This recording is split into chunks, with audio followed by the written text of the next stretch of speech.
Okay, so the bad news is I don't hear a sound.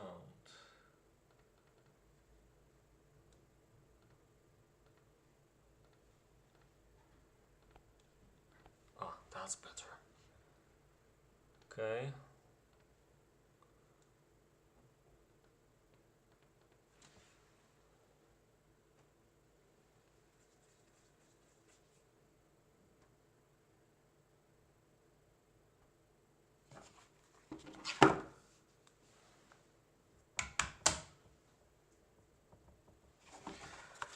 All right. A bit late, so let's just spin the wheel and be done with it.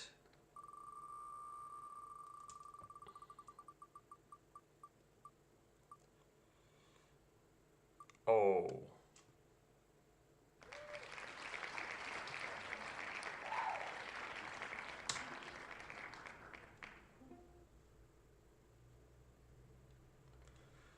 Okay.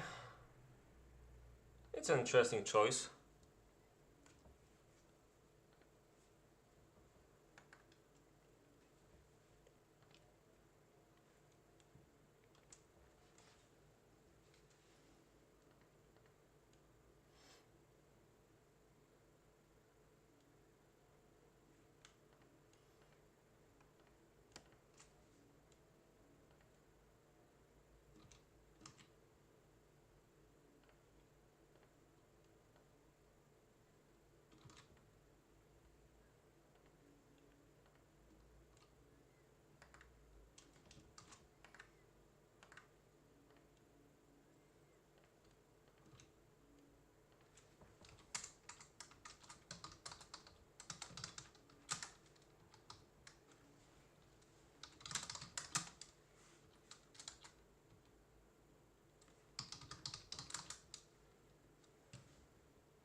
Okay, seems like the pre-building period is over. Hi guys.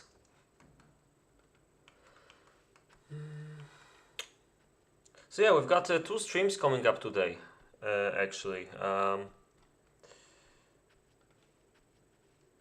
The first one, you can see right now, it's Vangeth and Kamil versus Zoltan and David. But in an hour or so, there's gonna be a second game, and it's one of the top games that will probably happen in this tournament. It will be Gross and Vovets versus koczis12 and MexT. So I'm doing 2 streams in a row. Enjoy. And we're playing Reprisal to Odas again. I think I already shown one stream on this map, and I also played it in my first game. So I'm already somewhat familiar with this map. It was long forgotten actually, and I was looking for some interesting maps for this tournament because I really didn't want the map pack to be like something that will not surprise anybody, and I found this map. I don't even remember where, but it's I think it's one of the few last maps done by Ben while he was still active in the community.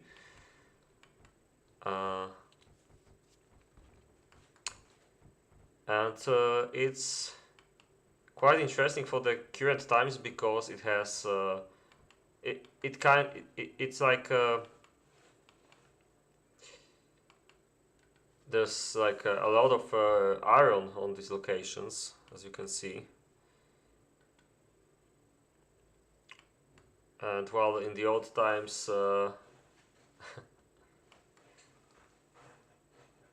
Thunder, one day you will forgive me that thing with rolling the wheel. I am really sure of it. No need to be that sarcastic, come on. It's like you tell me about this like 3 times a day. I think that's enough. So yeah, just like you're saying, it's kinda crazy fast map. Yeah, you can basically just go like iron only on these locations. Maybe I wouldn't like to play on all of them. I don't know, I'm looking at this one and I kind of don't feel the layout here because there's some space for the iron buildings here, I guess, but it's not like there's a lot. Okay, I mean, you can probably fit all the iron buildings there, I guess, yeah. I don't like, I just don't like building bases like this. Of course, this just adds to the difficulty because I think every lock has some kind of a problem which you have to solve related to the design of the base, the roads at some particular place.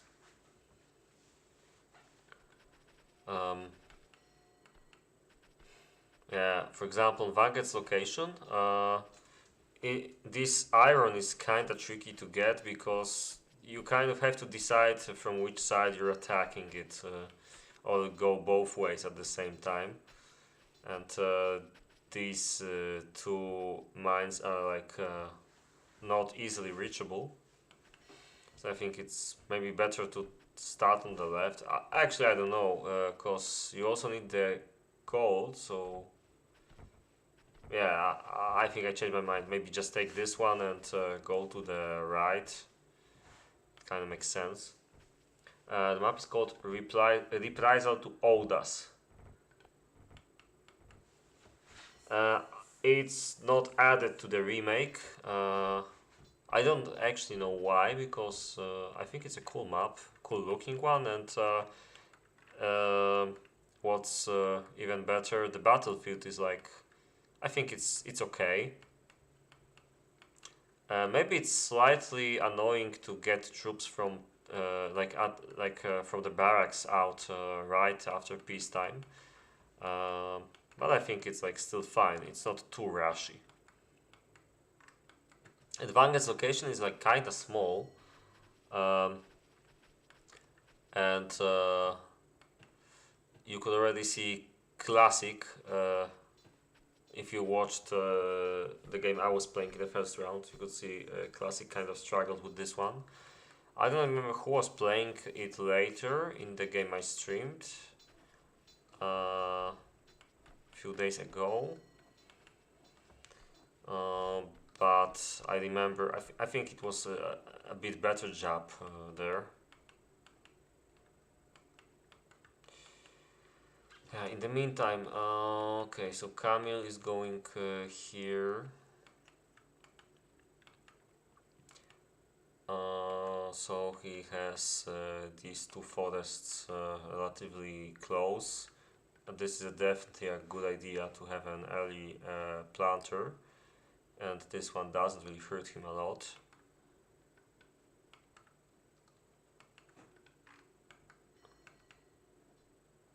Ah, it was trash, yeah.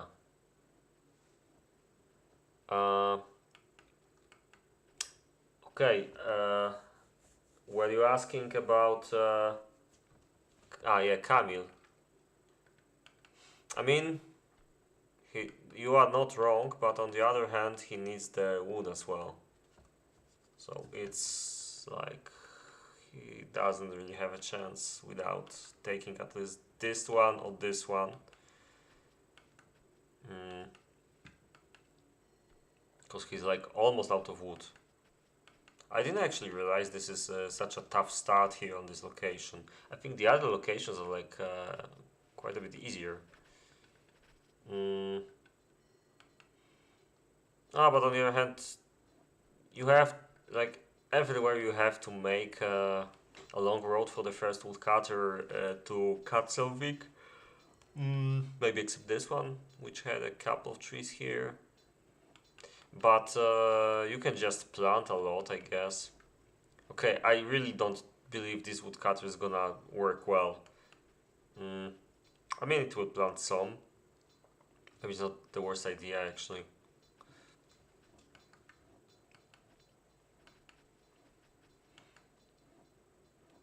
I think this area is nice for planting, actually, on this location. I think we saw Gross playing here in the previous game that I streamed, and he and also I in my game we planted here.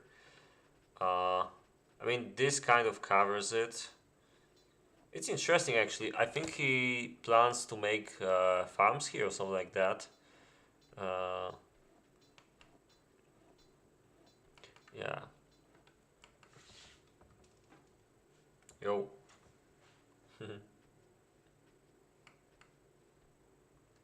Is there a wood here? Oh yeah, actually I didn't notice that one. Yep, you're right.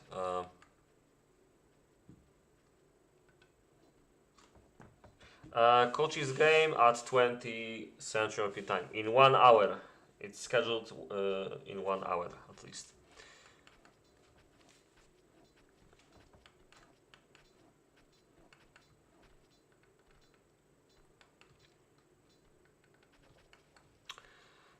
Yeah, so regarding the chances of these teams, I mean, this is a really interesting match because I really don't know what to say about who's gonna win this one. Because we've got David, who is one of the better spammers in this game. He's definitely the best player in this lobby when it comes to the echo skills. But he's paired with Zoltan. I think Zoltan is a bit unpredictable. He can play a really good game, or he can play a really bad game. I think the latter will happen more often. So I think a lot depends on his performance today. If he plays fine, I think it might be fine. Okay, I need 1 minute. Be right back.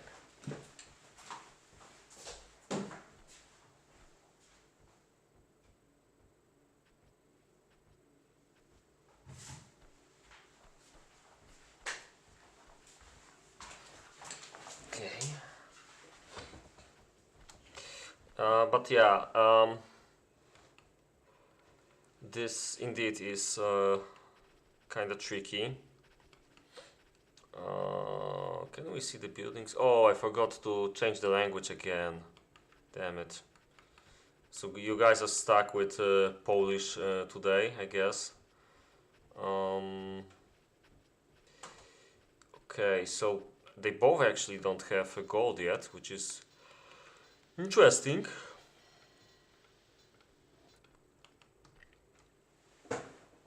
Camera? You mean like... Okay, let me see. Yeah, I mean, I definitely need better...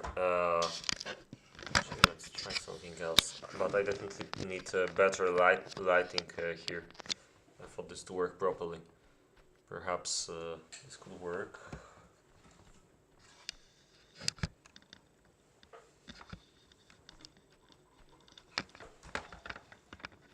I definitely need a bit more cable here. Okay, let's try like this.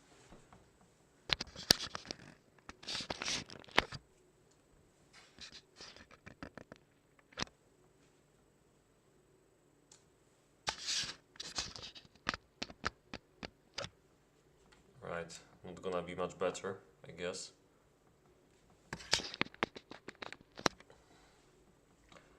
Anyway, that's cool.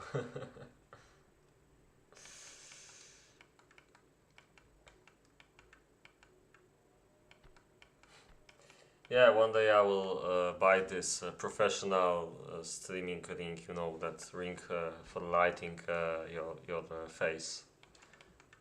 But really, we have bigger issues in this world than my face not being perfectly seen here.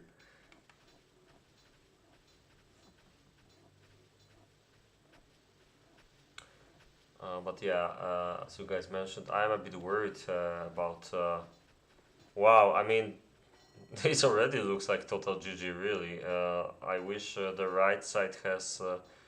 I mean, at least Vangeth has like a really good wood production at the moment, and Kamil is like going after him right now.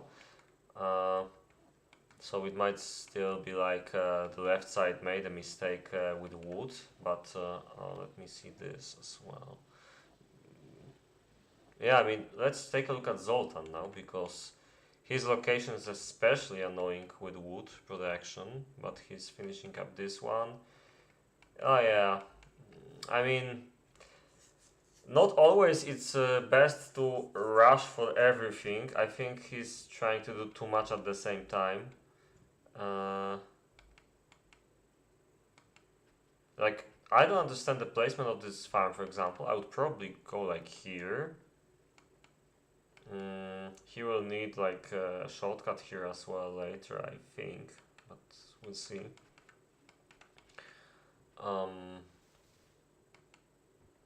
Thank you.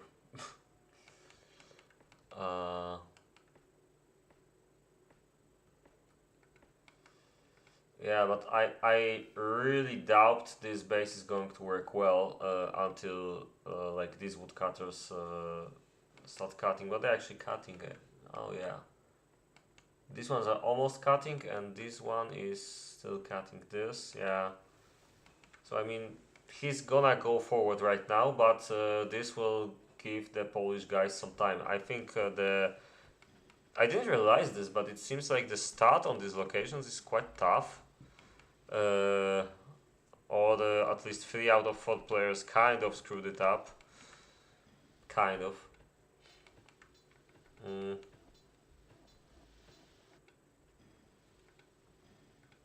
But yeah, Kamil has, let's see, the gold. The Polish guys are still not producing it. What kind of problems does does David have then? I think I can't spot anything being wrong here, except for the late in. How late is it? Okay, it's like manageable. It's not the end of the world yet. I think it's justified on this location to go like this. I think he's doing a really good job so far. It's like he made some stuff later, but it all like makes sense. At least he didn't really feel the shortage of wood that much, I think. He also used some of his time, I guess free time of his builders to make some extra roads. It didn't change. It's like it was on 6.7.20 version. So David and Zoltan are definitely a bit late, as when you compare to the usual standards. This is only because of the map and the locations that they have. Zoltan had like very tricky wood. David had slightly tricky wood, but it's like it's manageable, Thankfully, the distances are not too bad at the start of this location. It's just like you have to make some weird roads, but I think David did a pretty good job, and this is going to work quite efficiently. I'm pretty sure he's like the best in the stats so far. Oh yeah, but Vangeth is also quite high. It might be that these locations are somewhat balanced. They don't look like maybe, but yeah, Vangeth's location also feels quite compact, and if not for the very late gold, I would say this might work quite well. Yeah, we'll check again later, I guess. Yeah. Of course, if you make it that late, you have to make two at the same time. Kamil is struggling a bit with it. I think I don't know, maybe his road work is not that good. It's a bit unfortunate that like at the heart of the city, he's got both storehouse and inn and school, so he's gonna have some extra traffic jams here. He will definitely need some shortcut like here or here in a moment. David's.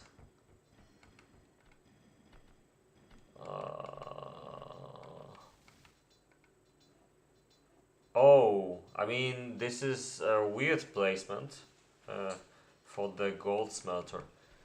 I would rather make it here. Or like here, or something like this, I don't know.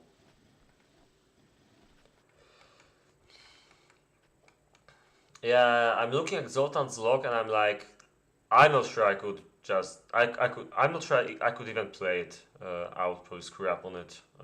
It's a really good thing that Skelly played it instead of me on this log last time.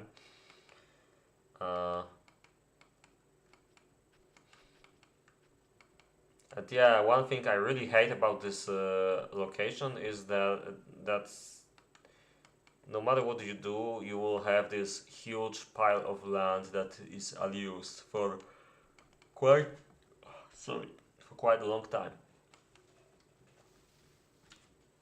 Yeah, I changed my mind. There's definitely enough space to make a nice iron production here somehow. Uh, it's not even too annoying, I guess.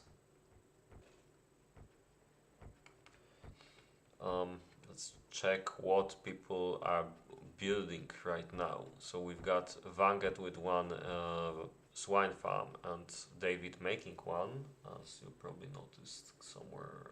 This is not David. Yep. It's interesting though, he's making the farms in the middle here. I mean, it will save him some time on the roads, like the base will be like smaller optically.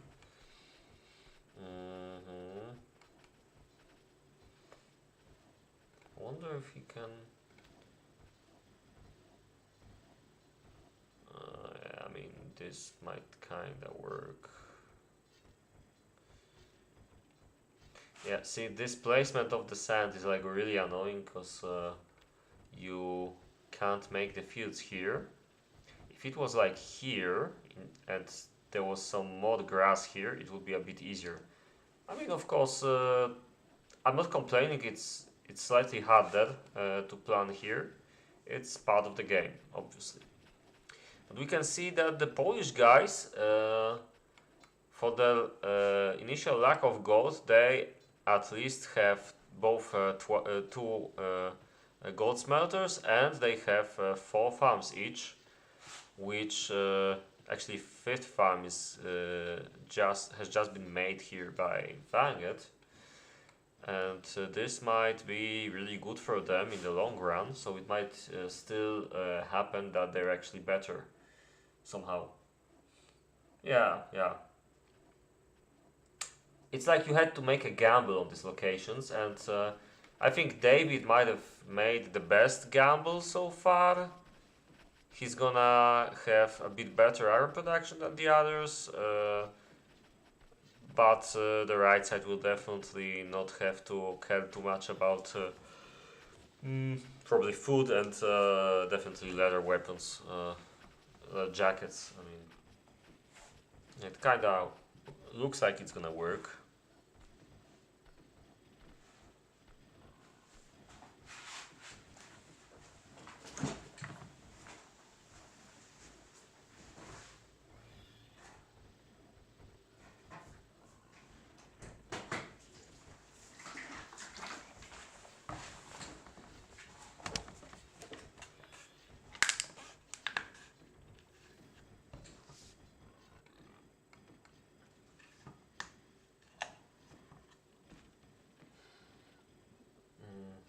Okay, and a look at the stats. So yeah, David with the best wood right now.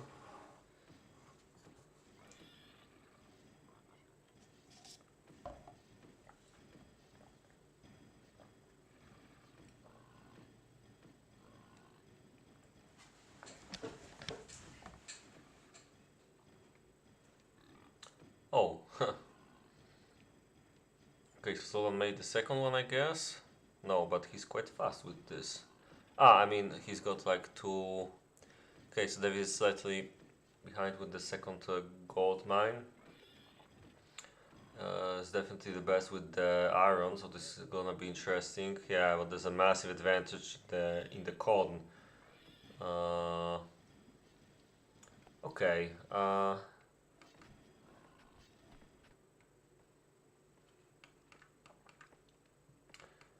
Yeah.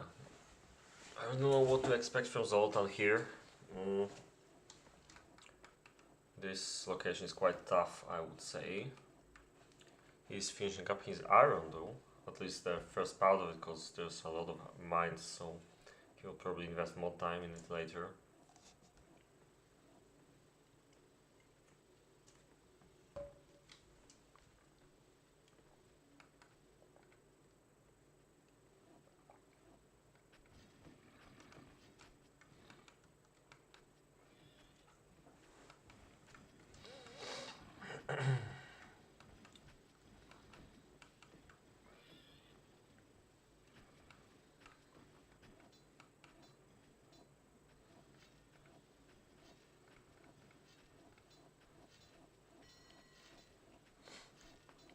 Yep, somehow David has less serves than anyone else, even the Polish guys who had struggles with gold. But as we already saw, oh, let's see the gold graph again. Yeah, Kamil is already caught up, and Vangeth is even like much faster with his gold production right now, as his second gold smelter was like very, very fast. Siema.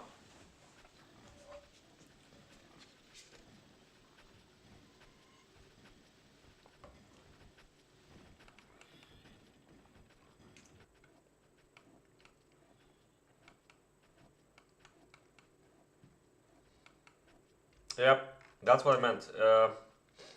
I didn't like these farms here because I kind of expected there's gonna be a traffic jam here. I wasn't wrong. I would even maybe think of making a double road here. Or maybe not, just an extra road like here would probably be fine. And here, yeah. but yeah, this area is gonna be a problem. I don't like this planning here. All it would take would be to just move this farm like 1 or 2 tiles to the right or something. Just do something else, I don't know.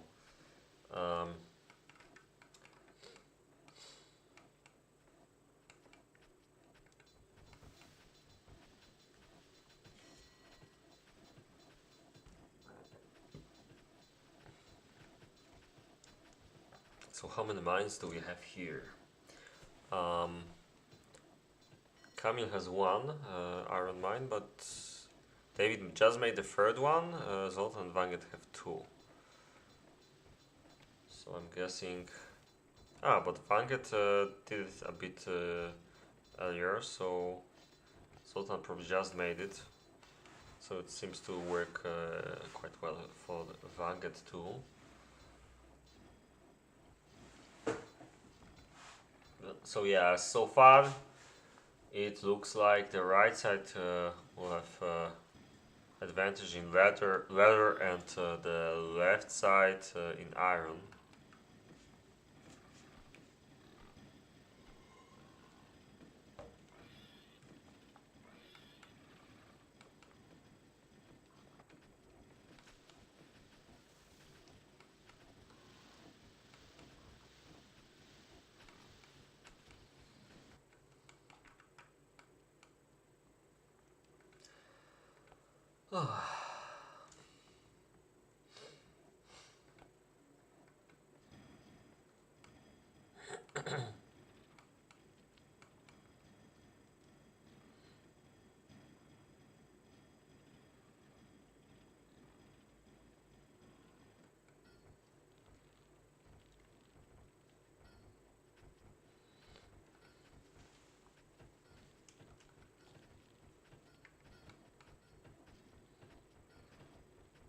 There's also a nice traffic jam, by the way, by Vangeth, and also would probably be a bit better with a shortcut here on the left.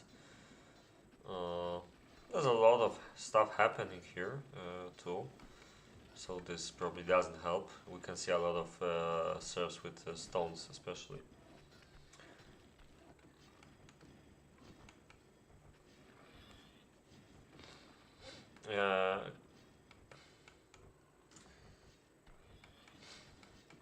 Kamil's base looks as compact as you can get on this location, I guess. I think he should maybe not build so much here right now, but I think he microed well enough. So the remaining buildings on at the bottom will get made. This is interesting, by the way. What is his plan here? He's got like...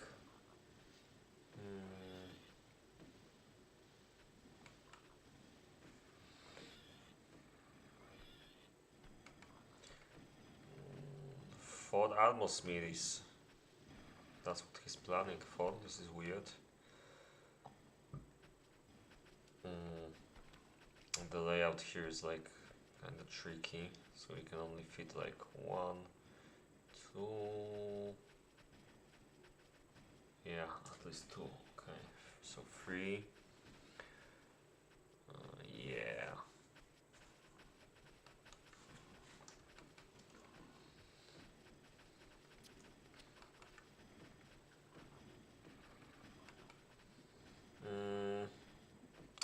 The issue is he has only like 4 farms. So he made them early, but he doesn't make more, and this is quite a bummer. But on the other hand, this map is very iron focused, so perhaps he's just planning to do a small leather setup like this and focus on iron exclusively. It's a bit too late, by the way, to have a meaningful iron army here. I don't think he's doing well, or rather, he's not doing as well as he could on this location.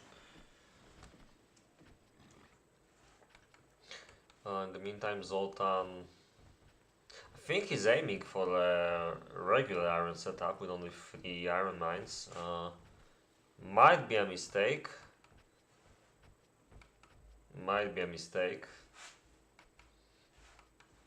I don't like the layout of the base as well, but this is heavily enforced by the location itself, so I wouldn't blame Zoltan too much about it. But I have a feeling that if the roles were reversed, Zoltan would be a better fit for the top location and David would be a much better fit for the bottom location. Oh, that's funny, he doesn't have wood? How did this happen? He had the best wood production for such a long time. Huh. How many sawmills? Only 2. Whoa, this is really bad. Like 40 minutes into the game and he has 2 sawmills. This is a really, really bad idea.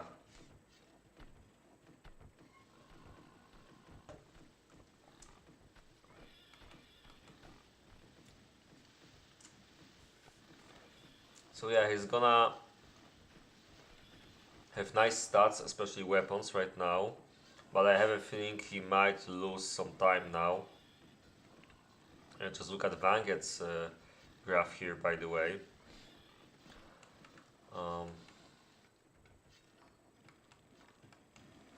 Yeah, but Vangeth, in his case, it's a bit...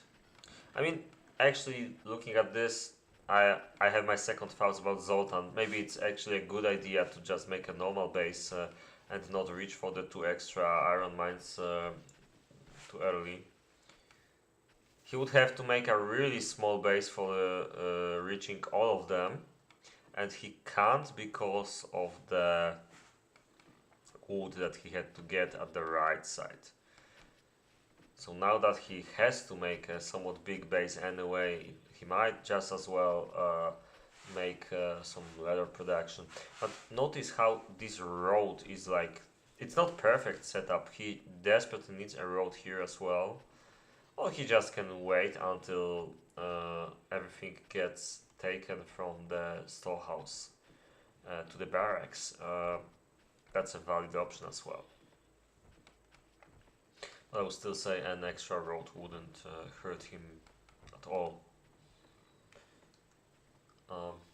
He was building 2, but it's like super late. The third one should be made like, I don't know, at worst 30 minutes into the game, and that's already really late. So I have like no idea how this even was supposed to work with 2 for such a long time. Meanwhile, in Kamil's base, I'm kind of disappointed with his iron. It's like he's trying to go for like at least 4, maybe 5 iron mines, and he's like super slow with it so far.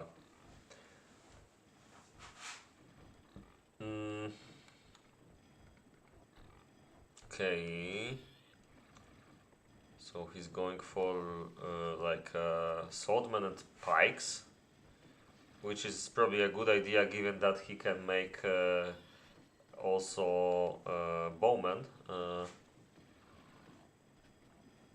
which are the best leather unit you can produce.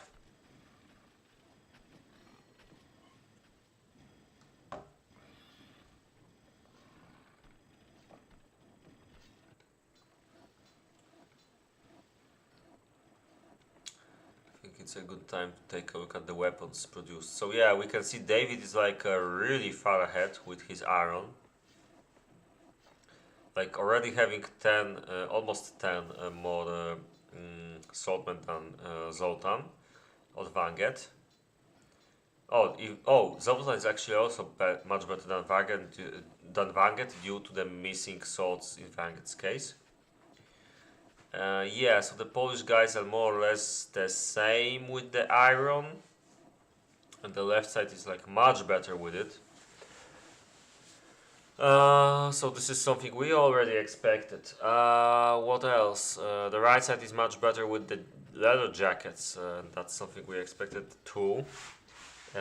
Does Vangeth have a good setup for... he's just making the weapon workshops. And that explains a lot, I guess.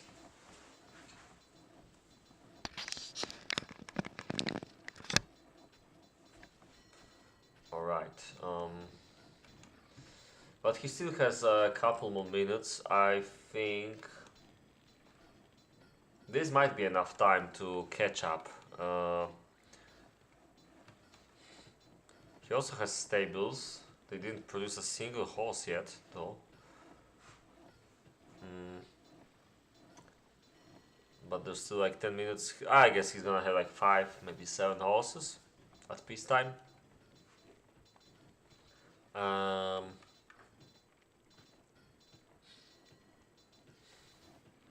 Yeah, this is an area where I would say he might need some improvements on his roads.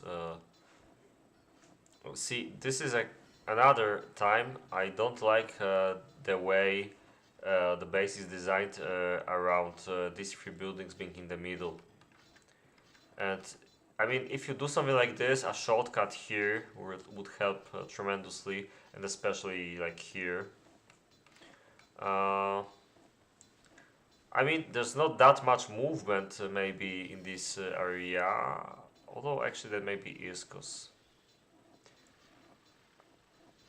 you know, actually this is fine, like this building, because they go like here, and this is actually cool. They don't have to go through the storehouse and in, but there's like... okay, sometimes they go here.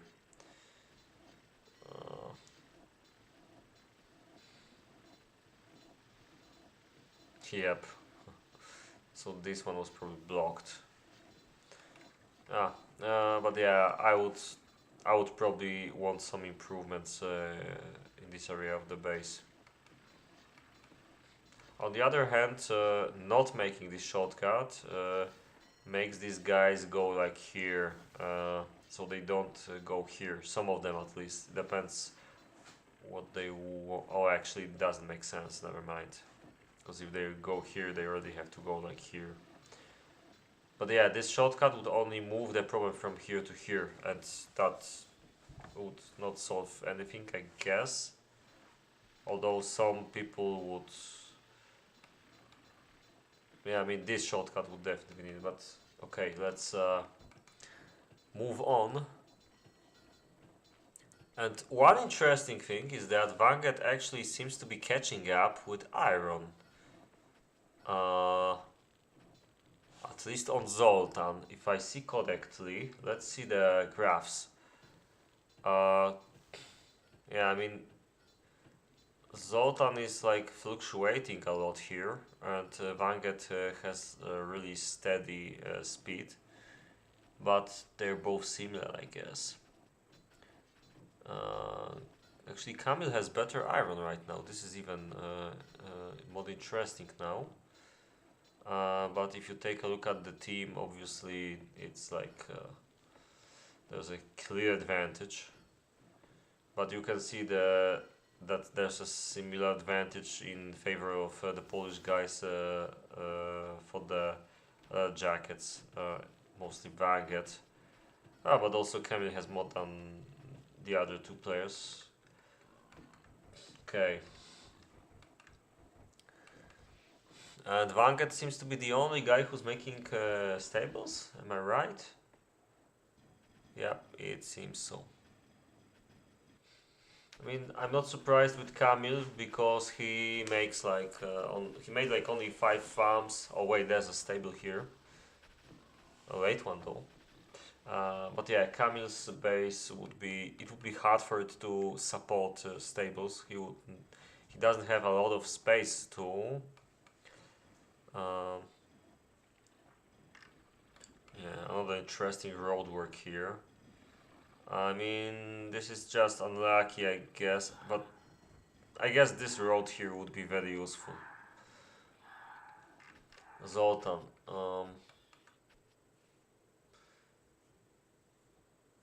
Yeah, I mean, Vangeth is like really close to him right now. He's got a similar amount of shields and armors, which didn't change. What changed is that he only lacks 6 swords compared to Zoltan, so he's slowly catching up, and I think by the time peacetime comes, they might actually have similar amount of iron, which would be cool for the right side, I guess. What's pretty annoying but can still easily be fixed by the left side is the amount of leather. So Kamil and David are comparable with the leather, but Zoltan is like much worse than Vangeth right now. Zoltan and Vangeth have similar iron, and then David is like much better than both Polish players, or like anyone here actually with his iron. Yeah, I mean right now, I don't know. I would probably.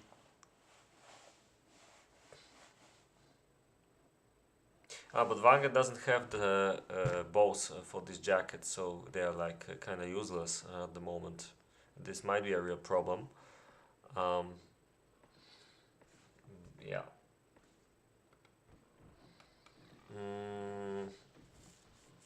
Not to mention David and Vangeth are a bit low on recruits. Okay, Vangeth is kind of fine, I guess. So yeah, only David. But then David doesn't really need it a lot because he just has swordmen and bowmen, and that's it.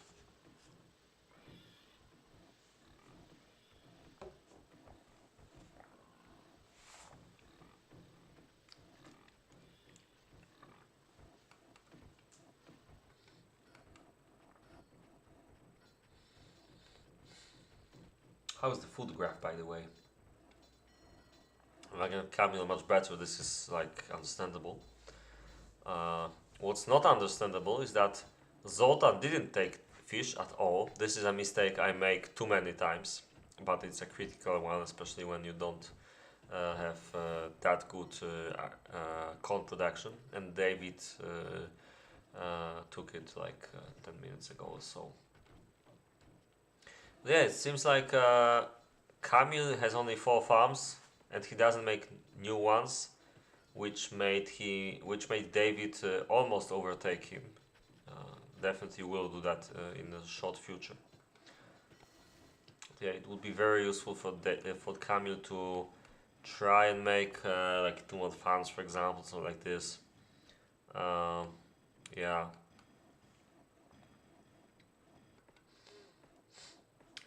We've got 4 minutes left.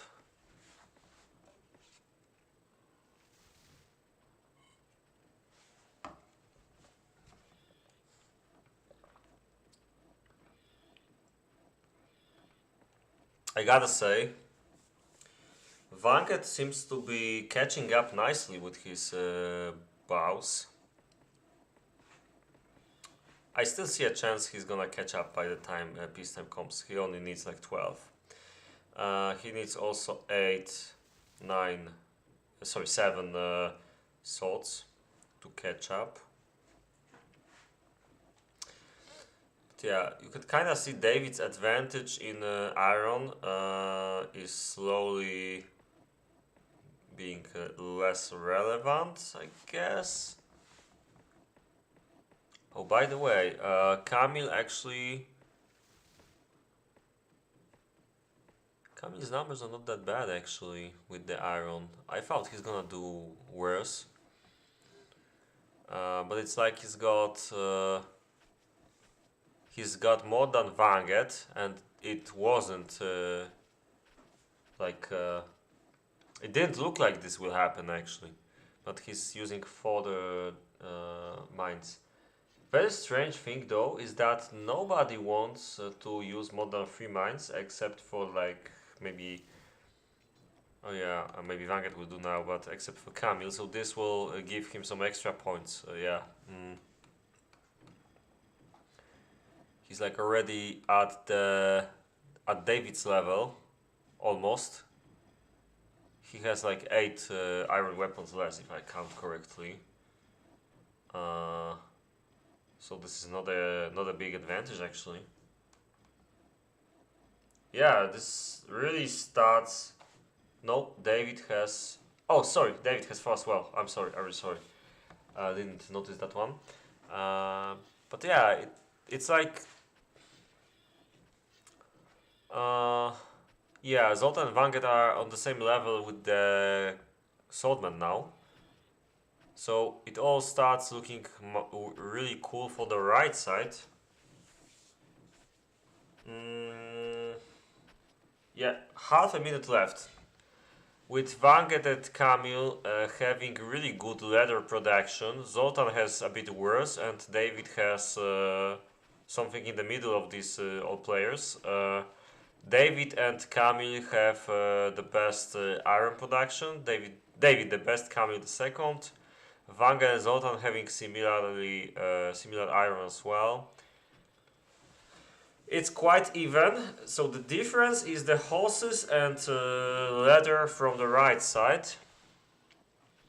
I didn't check the recruits. Yeah, Vangeth still needs some, like 10 bows, but the right side will still have an advantage.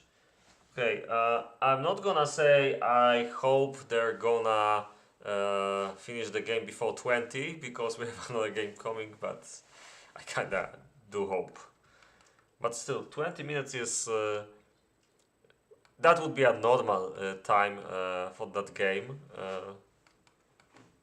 and still we could have at least 2 nice fights in that time if we're lucky.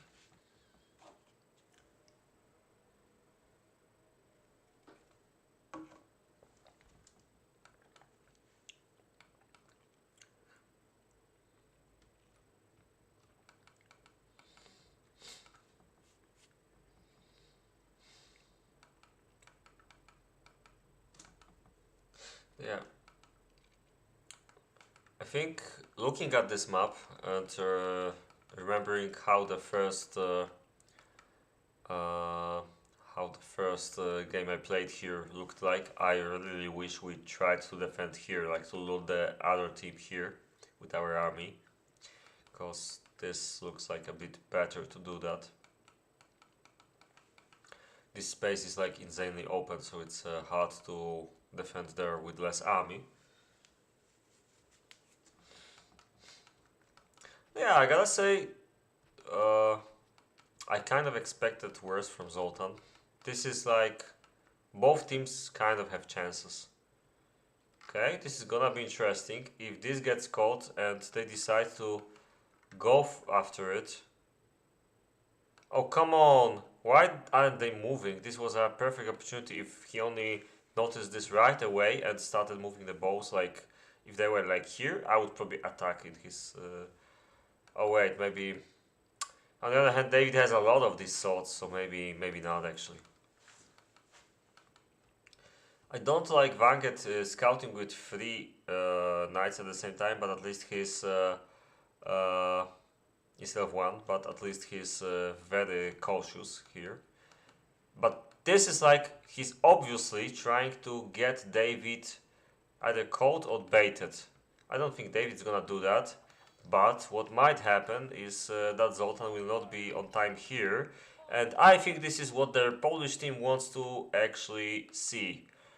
They're trying to advance here. They might try to attack this maybe. I wouldn't do this maybe, because but maybe they just go to Zoltan. That could be clever. They didn't notice though.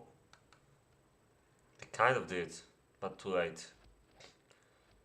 But I think they have the initiative. I actually think they're way better fighters, but we'll see what happens in the fight, I guess.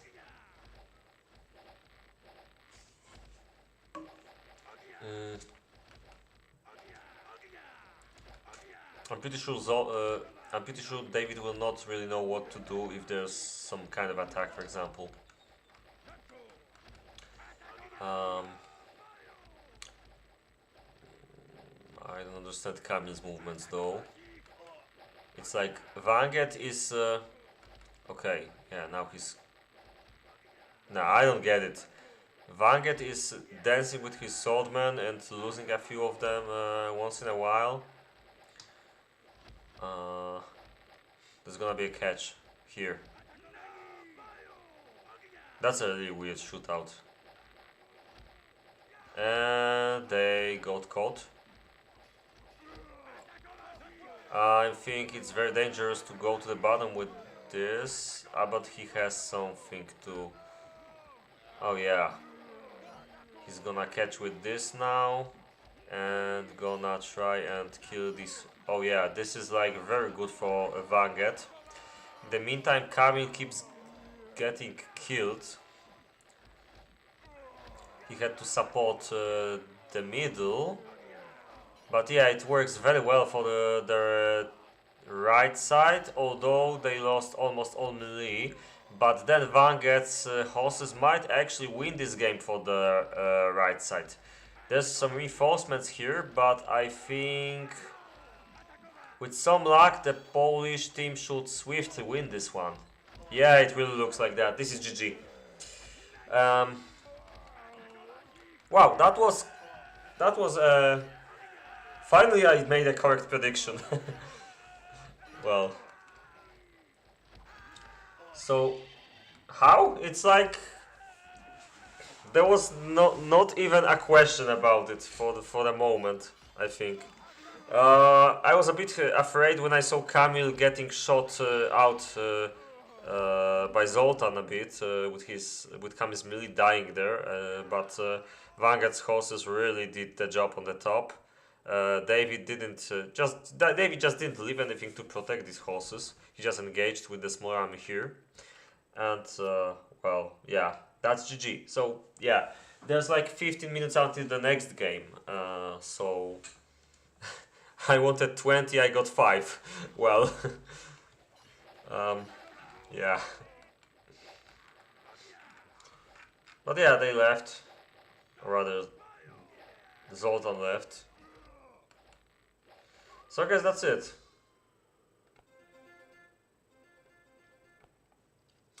Yeah,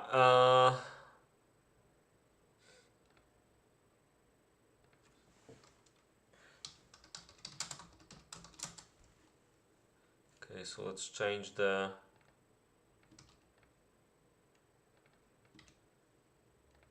banner and we can take a look at the stats right now.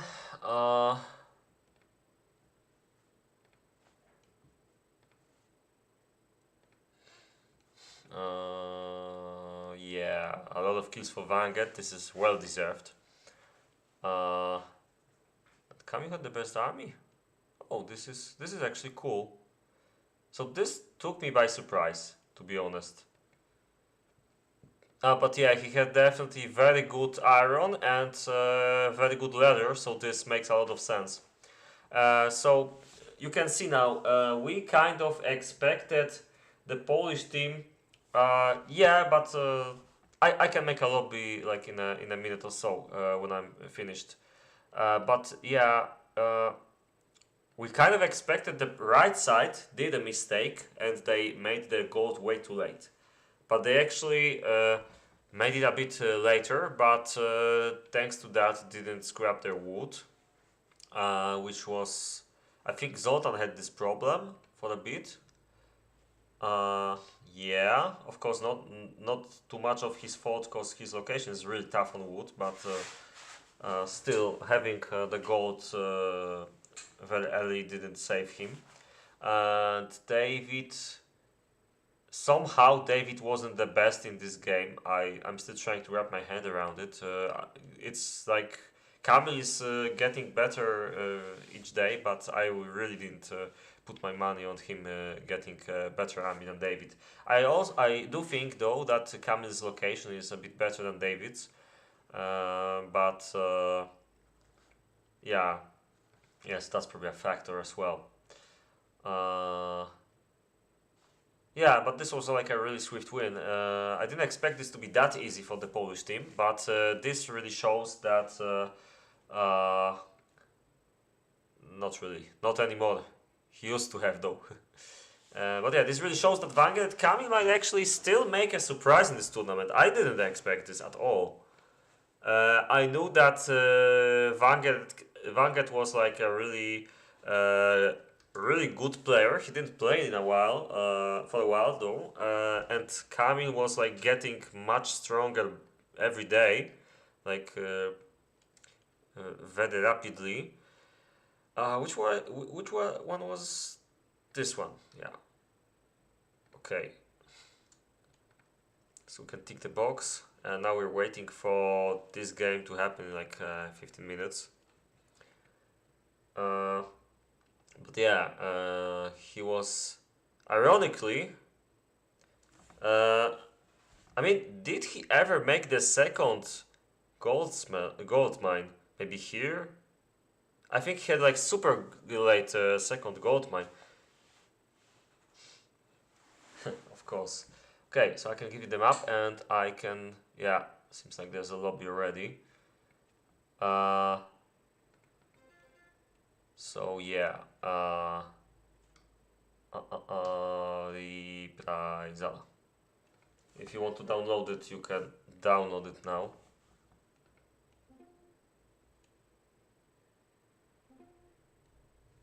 What do you want? Like the tournament maps?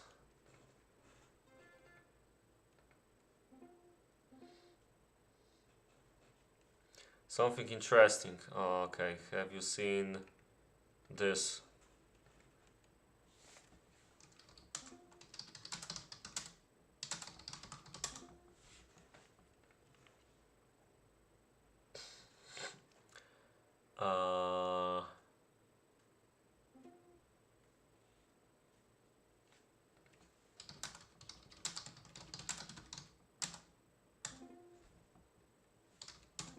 Okay. I'll try to join here. And I need to make a precaution. Oh, wait a second. Like this.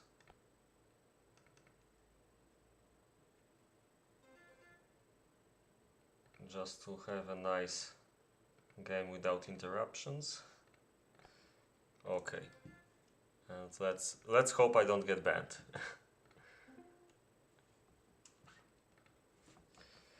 Alright, so now we're waiting. There's still 10 minutes or so left.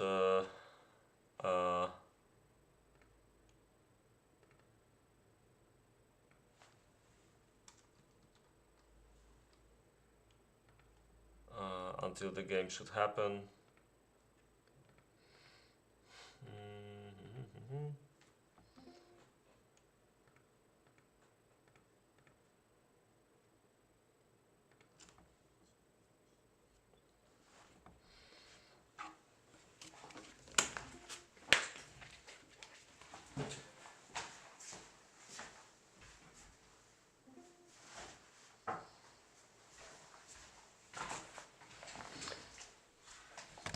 Alonso.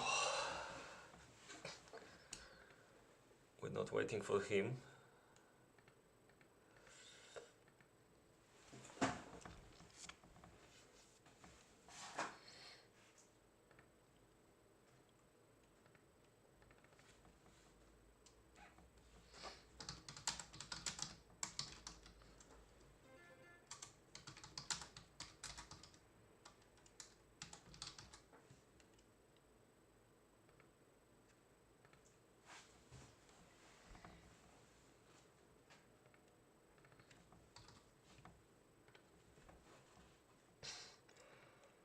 We've got koczis.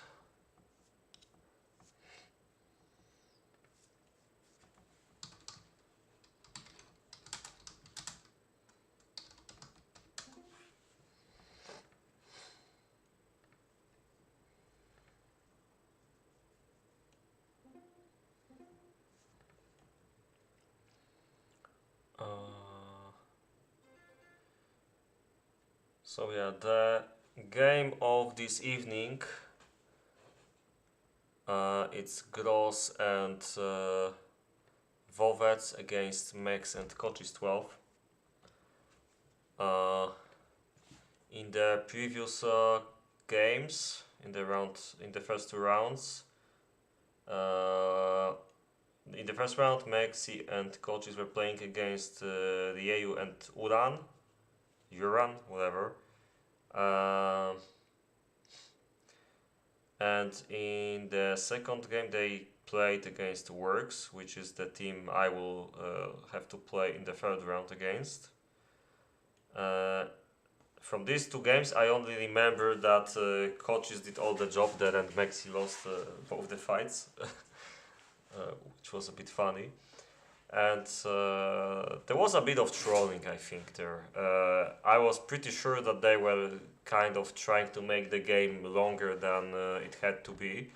But I really don't expect this to happen today. If this happens today, then they're not trolling, they're just like worse than I imagined, I guess.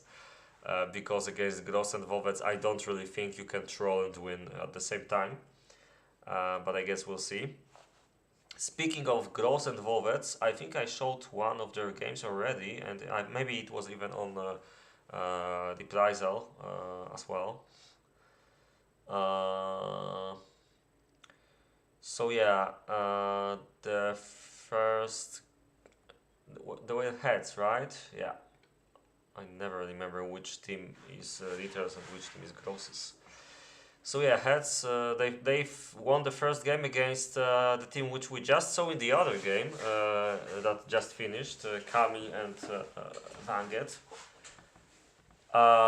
And in the second round, they won against Cult of the Rubber Duck, which is Trash and W33. And after these 2.5 of a round, I think I will say, despite playing 2 quite good opponents, even very good opponents, both of them, I would say already, they won both games, so they're like really scary. While 300 FPS, they're very likely to be one of the best teams in this tournament. That being said, their opponents were a bit luckier, because Trash and W33 are definitely up there, one of the teams who want to try to win the tournament. And Kami and Vangeth, they turned up to be quite a surprise. They lost to Gross and Vovets, okay, but then they won against Sokol and Miki, and right now against David and Zoltan. So this is like already above the level I thought they have, and I think they can still show some quite nice games in the next couple of rounds. I kind of hope I don't have to play against them. That wouldn't be a good opponent for me. Yeah, there's like still 5 minutes.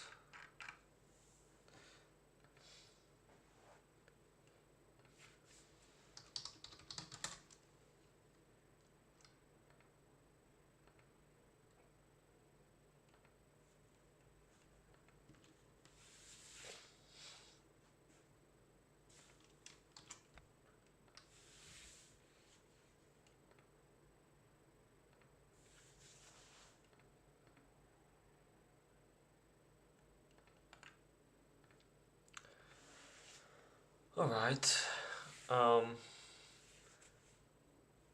let's try to take a look at what's awaiting us in the next couple of days. So the only games we know anything about is that Thunder and Gentle versus Alonso and Oda, if I remember correctly. Yep, they will play at the weekend at some time. And my game against Igor and Walk will happen at Thursday at 19 Central European Time. And that's all we know. So we're still waiting for some information about Mad GTT and Kefirku versus Breadman and Big Bang Cannabis. Old 60 people and Sergio versus, I think it's Daniel Mim and Pile Magic. Wait a second. Okay, I got one name right. It's Oguri Cup and Pile Magic. And Bees against Honey. This is Daniel Mim and Nikolai. Oh, okay, against the Card of the Rebel deck, so we don't know anything about these 3 games. But I'm guessing maybe something will happen at the weekend.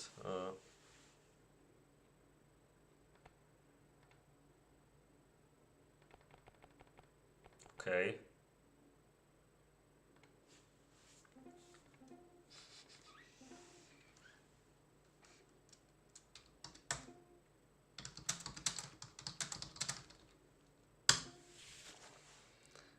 Okay, I think this is the...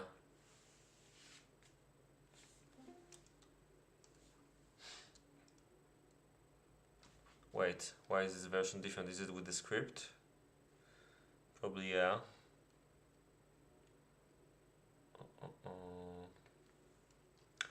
Frozen fight. Frozen. Oh yeah, there's some script. Oh yeah, this is the neat script done by Ritter. The downside is I will not be able to see this map until we go back at lobby and they set it.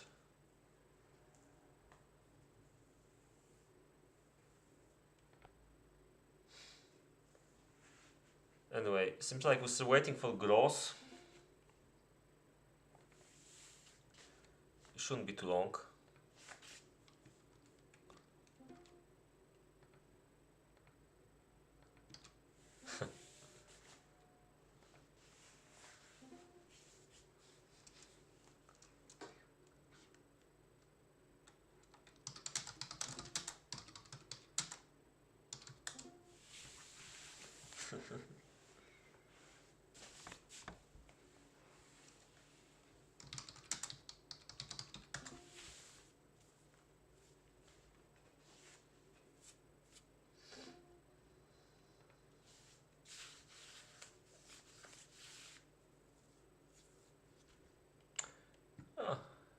I'm actually bored, so let me see what the rules say. There is a problem to organize the game. One is not responding, has time to play. Nothing about this, I guess.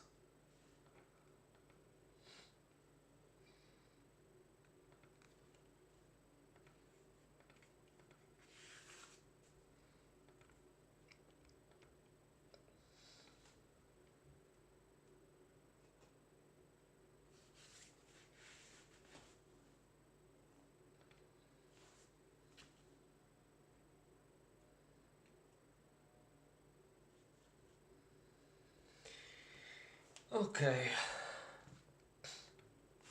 So if I had to put my money on one of these teams, I would probably put it on Vovets and Gross. They won 2 games already. They won 2 games against good teams. And what I saw in the first 2 games from MexT and Koczis didn't make me think that they're actually in good shape. It's like they had good armies, but the fights, I don't know, it felt either trolling or uncoordinated. So a lot more will be known about this after we see the fight today, because as I mentioned, they can't afford trolling this time. So this will be like the cards will be finally uncovered.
Okay. I really hope he can sort out his ping, otherwise this will be very short GG. Very quick GG, I mean.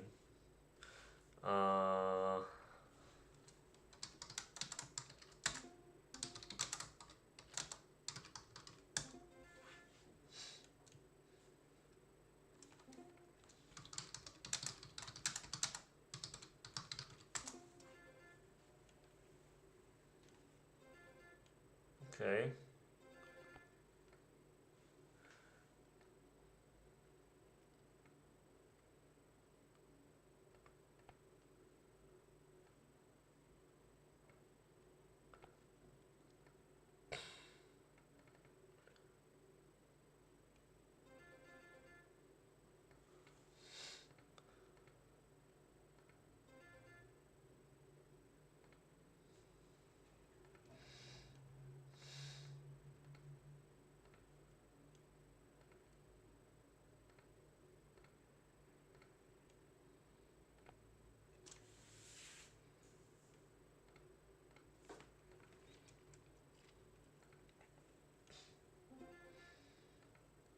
Oh, yep, this doesn't look good. Uh,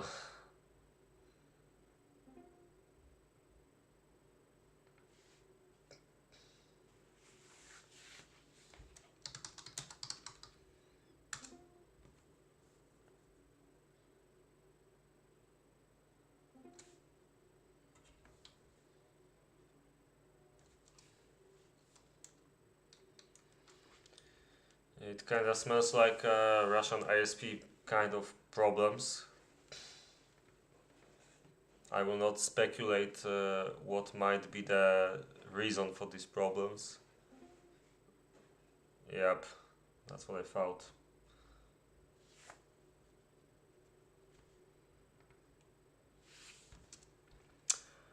Oh well.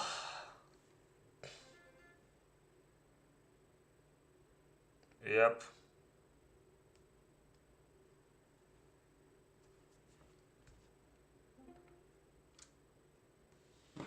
Yeah.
Okay.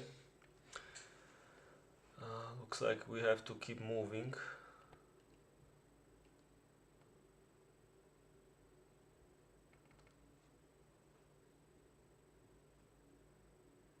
Oh wow, what a ping. Quite a timeout, this is great. This is just great.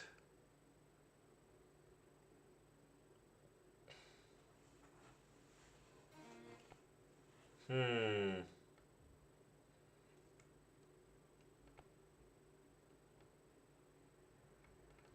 Okay, let's join girls then.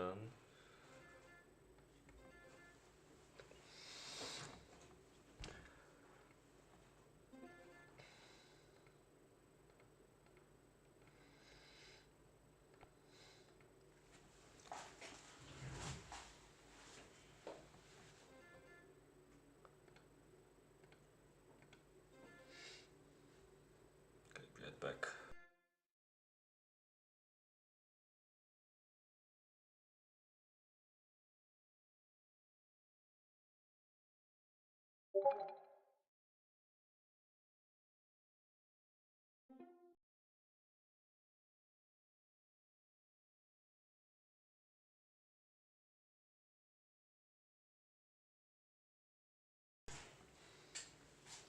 Okay.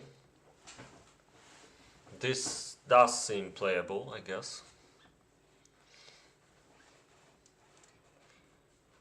And the funniest part is that Alita's ping is like, but he mentioned a VPN, so this makes sense.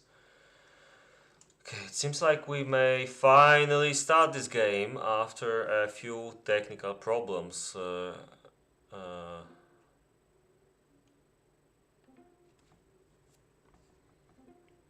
Yep, there we go. So, the most interesting, I guess, game of this round has begun.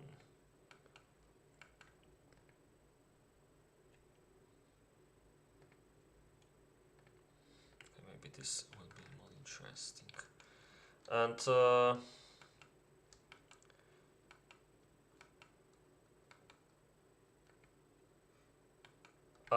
yep, I muted him. This is a necessary precaution, I believe.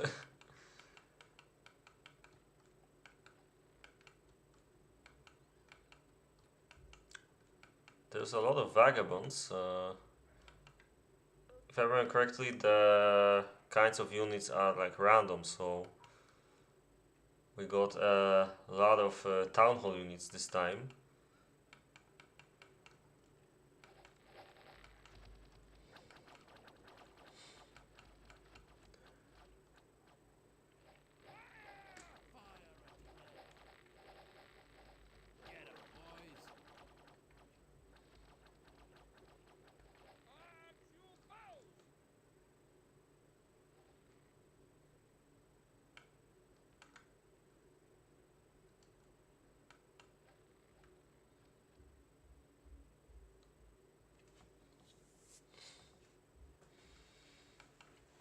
Let the camp first begin. But actually, the Russian team took good position, and if they just stand and wait, this is like GG, because the Russians can just keep going back. I mean, maybe it's not that important actually, because when the ice melts, keeps melting, this isn't going to be much better position to fight. Although, I mean, yeah, it's still better, because they will like have to attack at some point from here.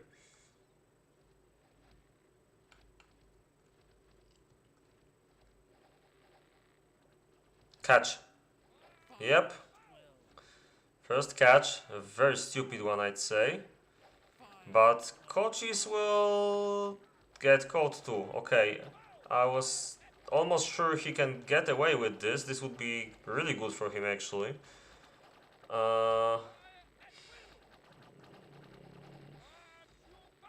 It's a really quick fight, by the way. I expected to wait a lot more time. It seems like koczis is kind of drawing with vovets. Yep. Wow, winning actually. For some time it looked like he will lose, but yeah, the vovets shooters will get killed really soon. But Gross still has some troops here, so this is still mostly open. But given that Vovets lost his old bows, I guess this will be GG soon. But Max also lost a lot. This still looks way... Yeah, this is GG now. If Gross had some melee left, it would maybe look a bit different.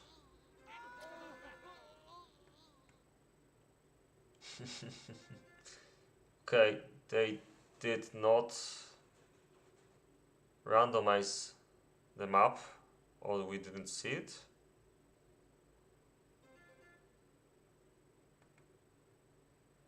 I thought he used the script, but... Oops, why does it reset? No way.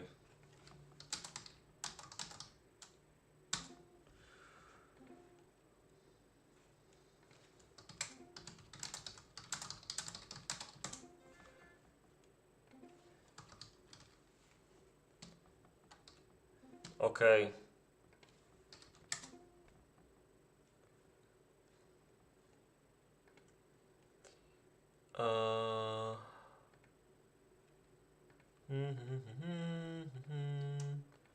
Wheel of names. So let's do this. I hope for something that will troll them all really hard. Let's see if my hopes will be realized.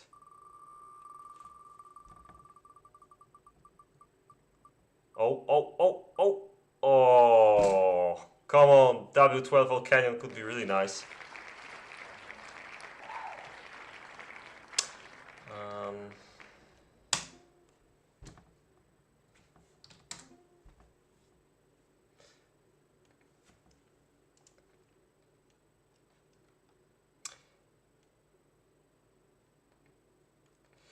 There was some controversy though, because this map, yeah.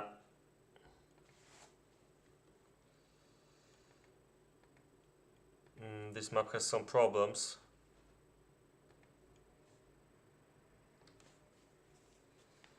I don't really know what to do now.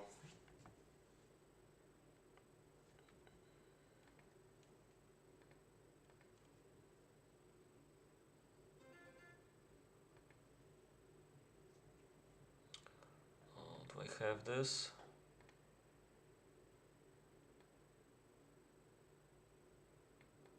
One to one. Yeah, but this seems the newest.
I don't know, if they complain we can change the map, but they don't seem to complain.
Now they're pre-building, I guess.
Well, if koczis says that and he's playing the one location that was like the most problematic, that's their decision.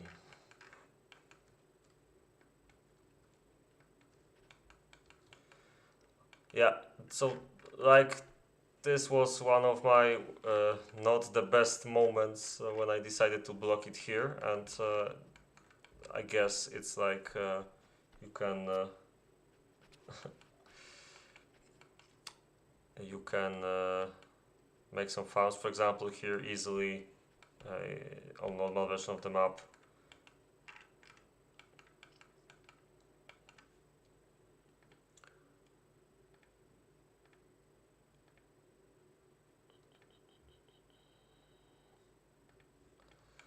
Anyway,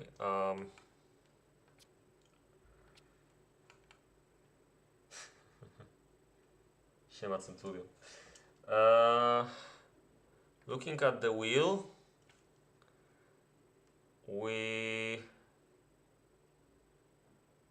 I don't remember a Silver Haven game. We had Plankton Road, but we changed it. Neguno, I think there was Neguno, there was definitely Iron Gold.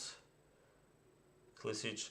Yeah, I think maybe we didn't have Silver Haven yet. Or at least I didn't see it.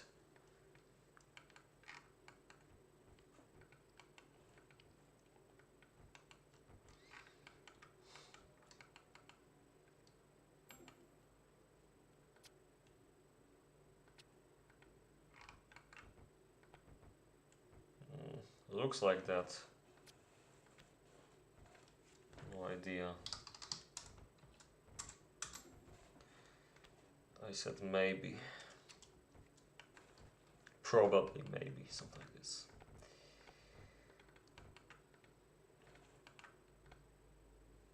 Mm-hmm.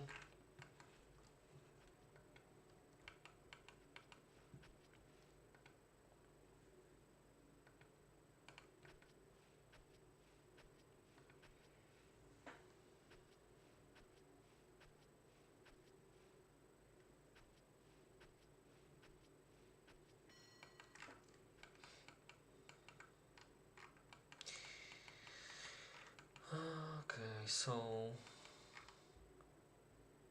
looking at those locations, if I see correctly, there's only 3 gold spots here, despite a lot of space. I'm not quite sure. Maybe there's like one more, but yeah, we'll check later when you can. But koczis is like super unlikely to make a town hall anyway, so it doesn't really matter with him choosing this location.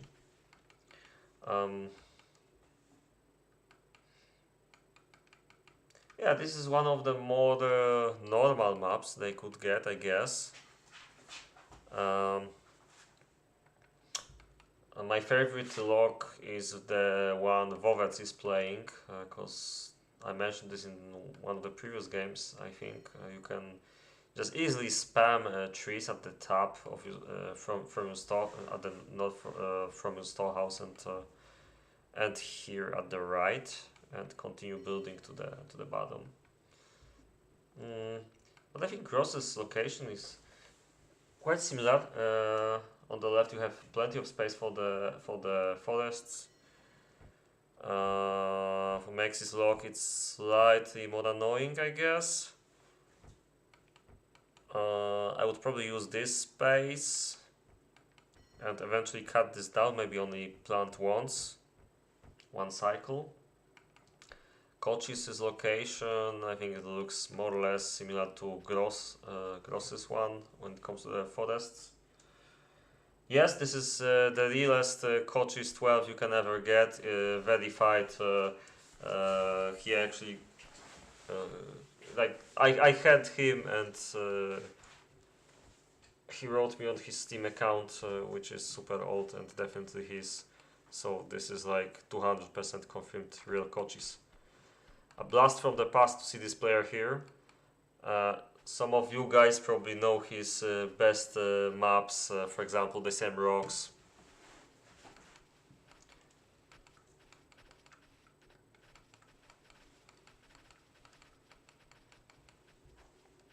Which was obviously a joke.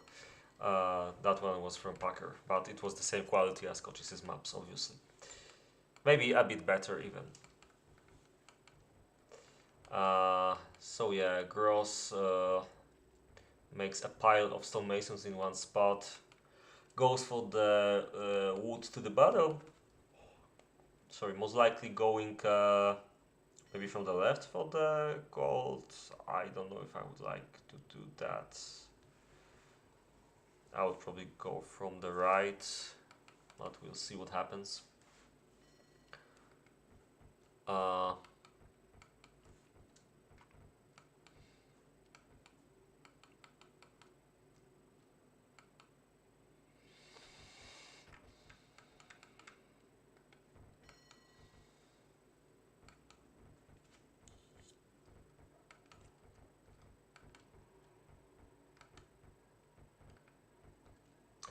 So yeah, the biggest surprise of the teams list this year was the fact that Gross and Ritter were no longer in the same team.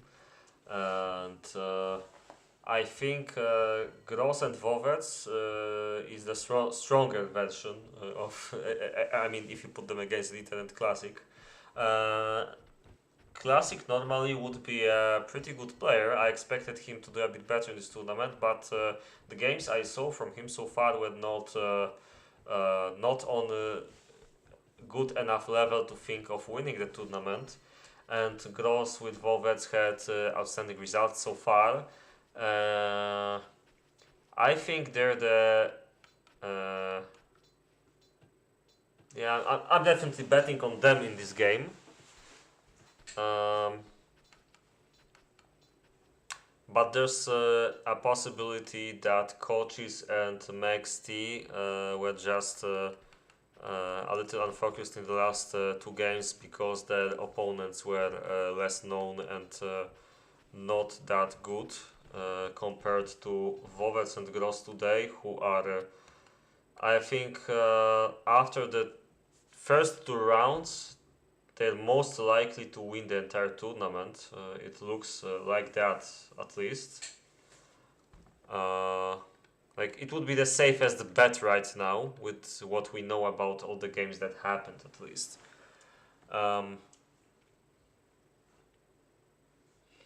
Yeah, so yeah.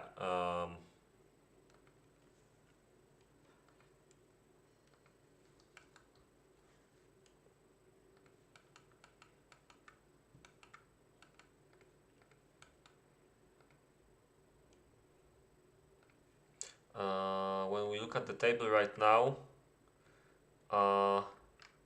there's a couple teams left with wins only. Well, two of these teams are playing right now, and the last one is Oda and Alonso, also a pretty strong team. I kind of thought they're not in their best shape this year, but so far they keep winning, and we are awaiting their third game against TP. I think this was Gentle and Thunder, right? So if they keep winning, they will definitely have to play against heads or tails or 300 FPS with 3 wins.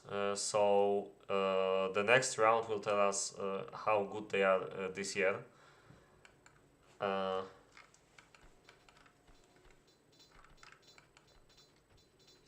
So far, we can see, yeah, vovets is fast enough for the gold, I think. A bit faster than his sawmill with the road, so this should be fine. This is like really tricky gold on this location. This is what can fail your game. I think we saw that last time here. Nie, Romek już nie gra od wielu lat. Wiązała się z tym pewna historia, której nie będę tu opowiadać, ale wszyscy ją znają. Ale generalnie totalnie przestał grać w Kama lata temu i chyba z 7 lat temu i już nie gra. Ale jeśli nas słucha jakimś cudem, to pozdrawiamy Romka wszyscy. Mam nadzieję, że ma się dobrze. Anyway, let's respond to the Centurion. So yeah,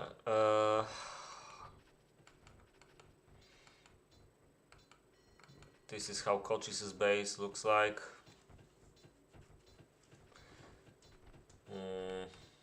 I'm sure he will do great.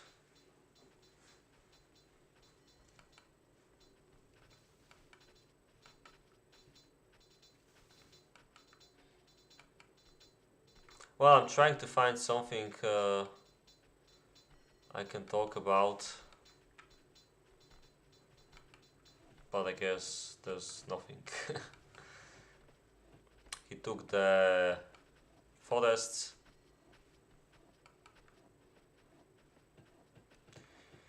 He's making farms on the right side, going for the gold. Can't really say anything about any mistakes so far. So let's try to find them in MexT's base. His gold is slightly far away. So I think this is the worst timing he could get here. Already making a second sawmill, already making the woodcutters, yeah. At this moment, I can't see anything done wrong in any of the bases from all players. Like they're all on the same level, more or less.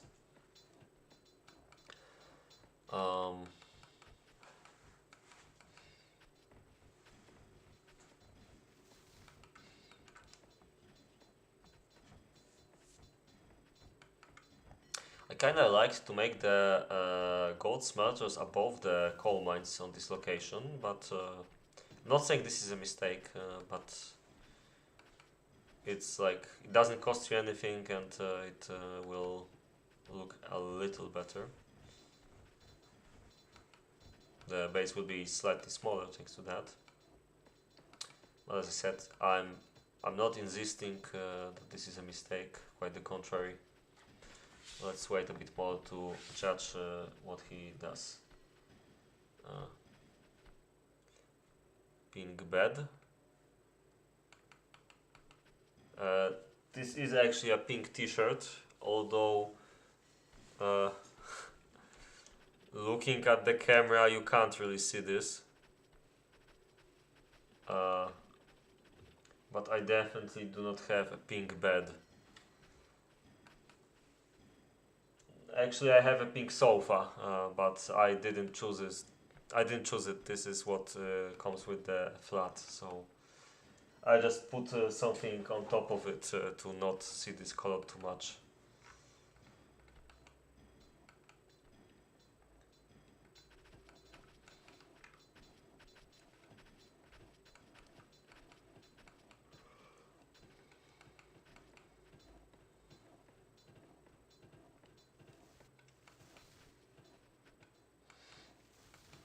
There you can see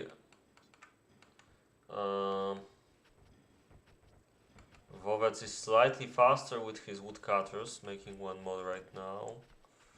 Not a big deal, I guess, but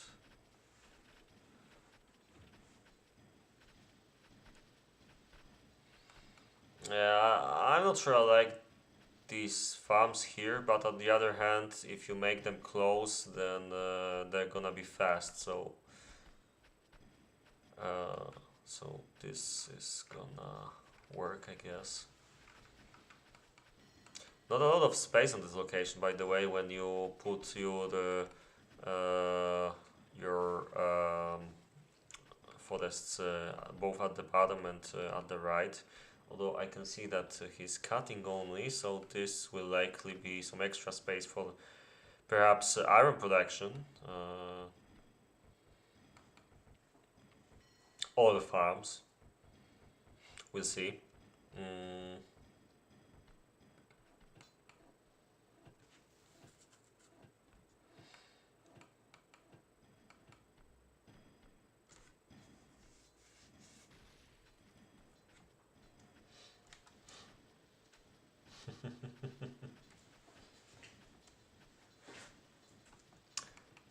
Zobaczymy.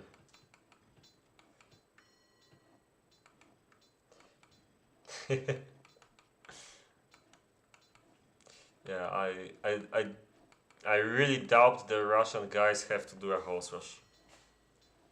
They can make a good enough echo without this slightly cheaty tactic. Of course, it's not cheating, but it's obvious it's way overpowered.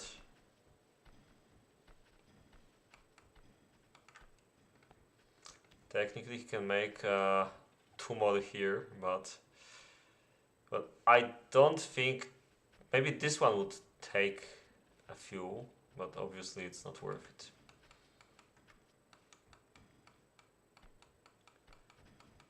Didn't really think about this when I was doing this ugly divider.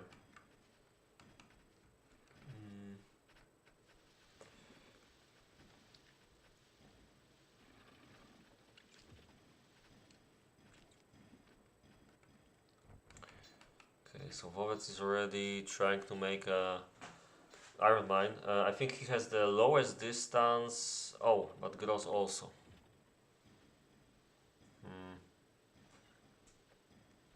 Gross is making two. The left side is still quite far, but actually, yeah, the left side has a bit better distance to these iron mines, and the right side has to go through the coal fields.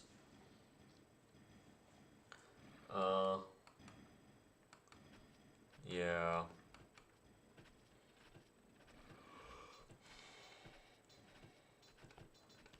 Let's see the graphs for the tree trunks. There's no differences yet, although koczis is worse than everyone else and stopped producing wood overall, which is a bit worrying. Still has 7 planks. I think he will be able to build the... Oh, wait a second. 3, 6, 9. Yeah, this might be a problem.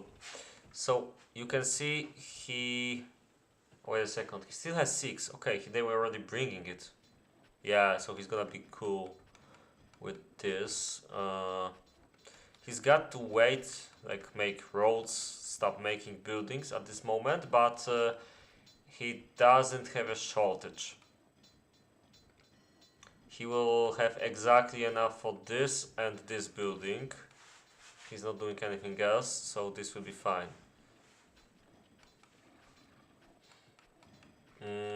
This is either very lucky of coaches or very thought out and counted well, I guess.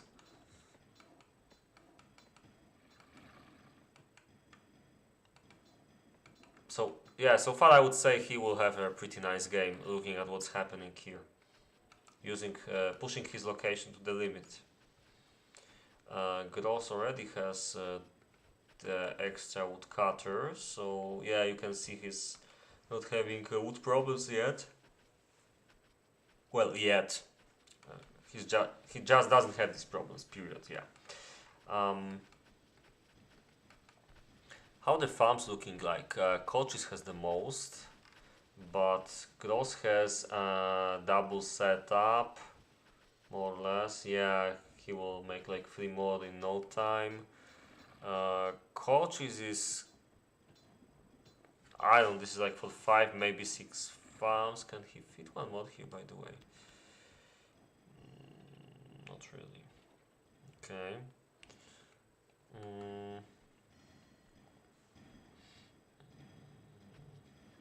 Yeah, well, it really looks like Gross's farms will be the best. You can see this is like the best setup. Yeah, better than vovets too, definitely. Although he will have space for like 4. Yeah, this actually vovets might be fine too. Maybe not as good as vovets, as Gross, I mean, but because Gross is like already done with at least 4 farms can start working right now. This is similar but a bit later. These two, yeah. On the right side, not as impressive, I think.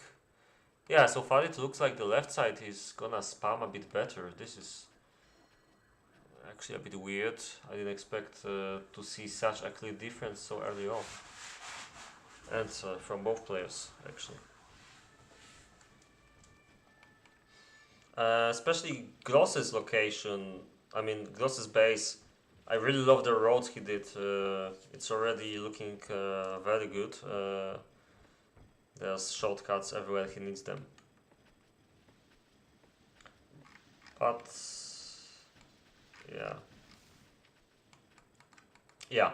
Vovets' roads are quite okay, I guess. I don't like this area, obviously. It's easy to see this traffic jam. Oh yeah, he's trying to fix this.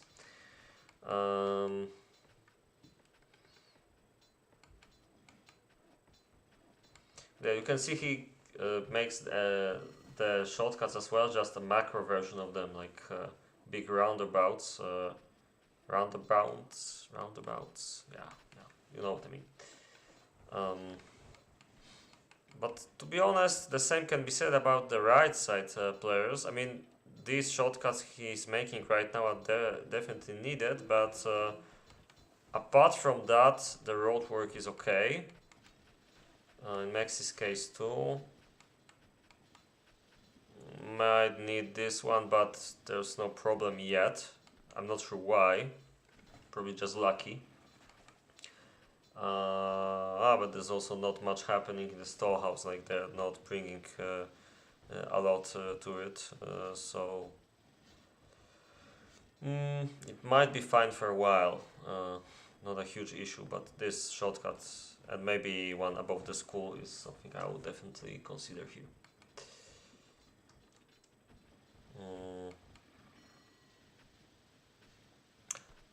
What kind of stats we have here, by the way?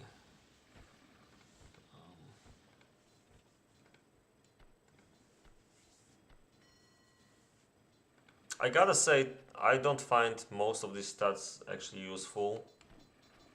I like citizen, warfare, and houses, but I don't find the other ones necessary, to be honest.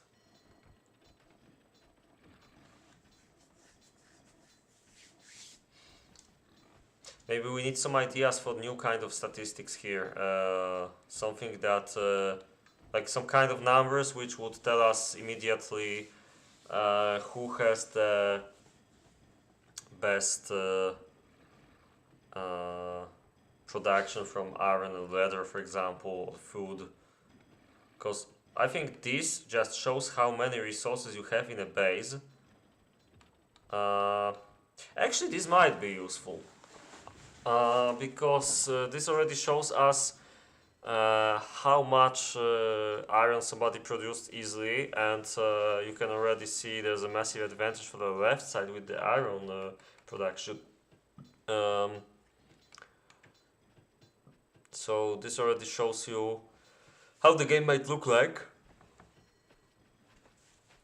The right side is, I think, slightly better with the corn, but it might be, you know, it doesn't show the corn that you already invested in the buildings which need it. So, for example, might be that the left side already used some corn for the swines, and until the swines get made, you can't really see it. So it's better to just see these stats. Yeah, and there you can see everything is mostly even. Although vovets is really a bit worse. Yeah, okay. But vovets isn't that much better than the right side. Gross is, though, when it comes to the iron. But corn is better for koczis and MexT and gross. Yeah, it's not a big difference, though. Let's see the tree trunks again. Yeah, so vovets, somehow he had the most for a while and then had the least shortly after it. But this is quite to be expected on this location, because you had a lot of trees. Like, this is, I don't want to say this is a mistake, but when you have a lot of trees very close to your base, you might actually forget that you will at some point have a moment where you not when you didn't plant anything for a long while, which means you only cut your trees, but you didn't make a new ones, and then your wood economy just collapses. I'm not saying this is what happened here, because obviously when you cut them all down, you are still like, yeah, you can see vovets is like he had a massive boost here. I'm not sure if he was able to capitalize on it, but up until this point he was able to have the same amount of wood as the others. And the problem might be, but they're still cutting. Yeah, I think this is definitely fine. Yeah. But now he's also gonna have like a huge spam of trunks, I think, when he starts cutting. So, yeah, it's just an observation. I don't think this is a problem what happened in his base.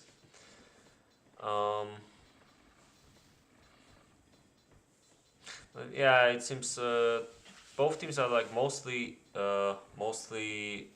similar when it comes to the corn setup.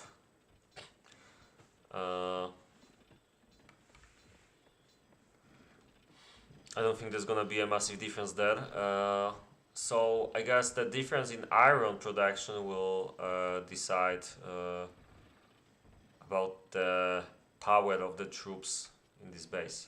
You can see stables coming up from MexT, 2, 3, yeah, third swine farm soon. 5 farms so far though, this is weird. I think there might be a marketplace he's gonna build soon, cause actually he will be able to sustain 4 buildings with 6 farms, especially that he has something in the storehouse. So he will be fine for at least a while.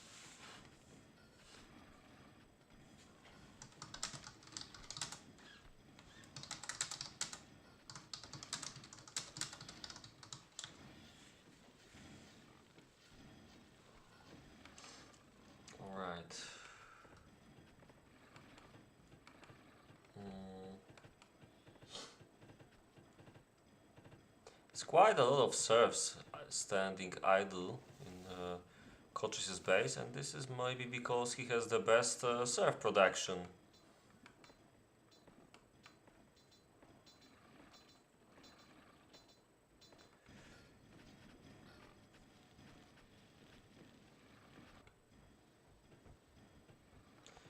Let's take a look at the generic stats, by the way. Gross and vovets with the best production, and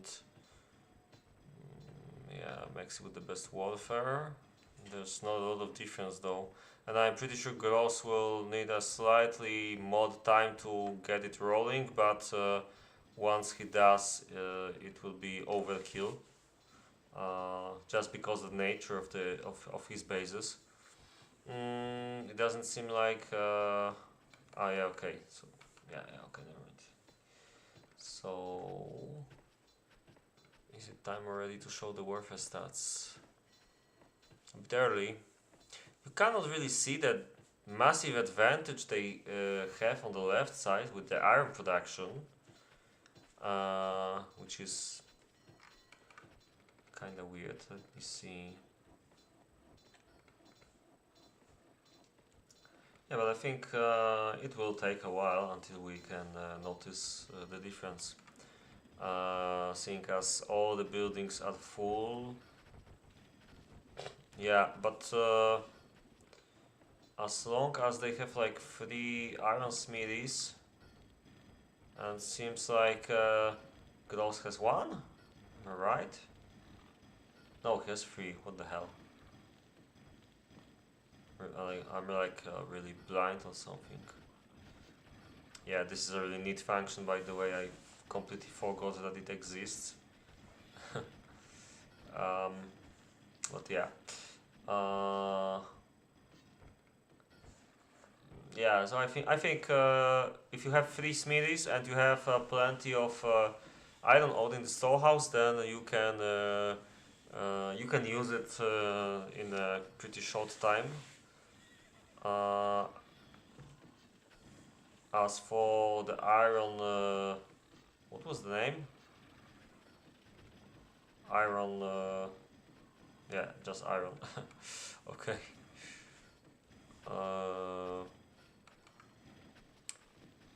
I'm not sure if the smithies will be able to produce weapons out of iron that fast. I think they are a bit slower than the iron smithies. So it might take. I mean, it might take some time before this is actually used. So it might even happen that the difference will not be that visible. Well, you can see MexT is on their level, more or less, but Koczys is slightly behind with his iron.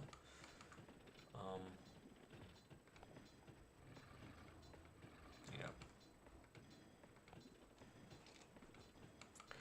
Yeah, but all these bases are so nice and compact. It's really hard to nitpick on anything here.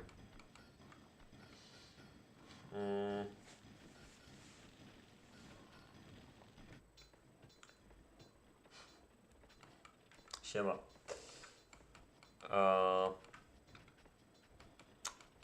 I really... Yeah, Koczys is like the first player to start producing leather. Obviously, doesn't mean much because producing leather is really easy and you can do this in like less than minutes, even if you're desperate enough. That being said, he might be a bit better than the others if he can keep the momentum, but yeah, I mean, it seems like both teams are doing a pretty similar job right now. The left side has a bit better iron, maybe, and that's about it. Classic 3 pig farms, 1 stable setup for vovets and MexT, and I guess for 2 other players as well, but Koczys is making stables right now. And what about Gross 2, yeah.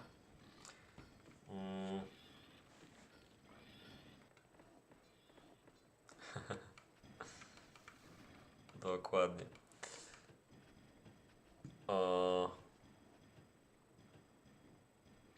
Interesting thing, only 7 coal mines from koczis.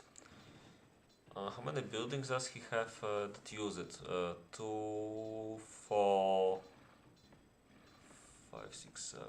Yeah, I mean, this is like he needs to mod and he builds to mod, but the other players already have them. What's interesting though is that Gross has 3 armor smithies and he doesn't have any weapon smithies. Sorry, I mean, yeah. So there are 2 things that can happen now. One more likely thing is that he makes the weapon smithy, or the other less likely thing is that he forgets to do it. Or he tries to trade, but that's like, I think it's maybe even too late for it if that's what he wanted to do.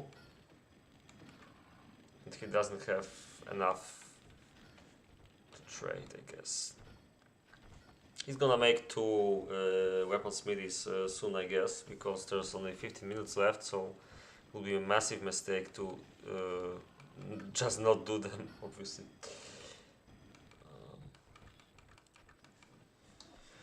Looking at vovets.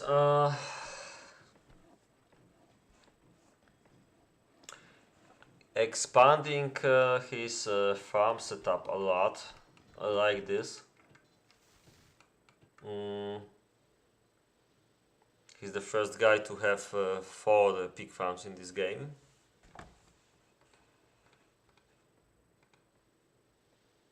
It's not like he has cotton for the 4th one, but I guess, I mean, he will. No, sorry, this is like 6, yeah. So he needs these to start working, so this one can start working properly. So this is a bit overkill for now, but better to make it now and not forget it later, I guess. Now Vovets is the one with the least amount of coal mines. This is interesting. Actually, let's check the stats again. Maybe we can find something cool. So yeah, Koczis has the most weapons. Yeah, this is actually pretty cool. I have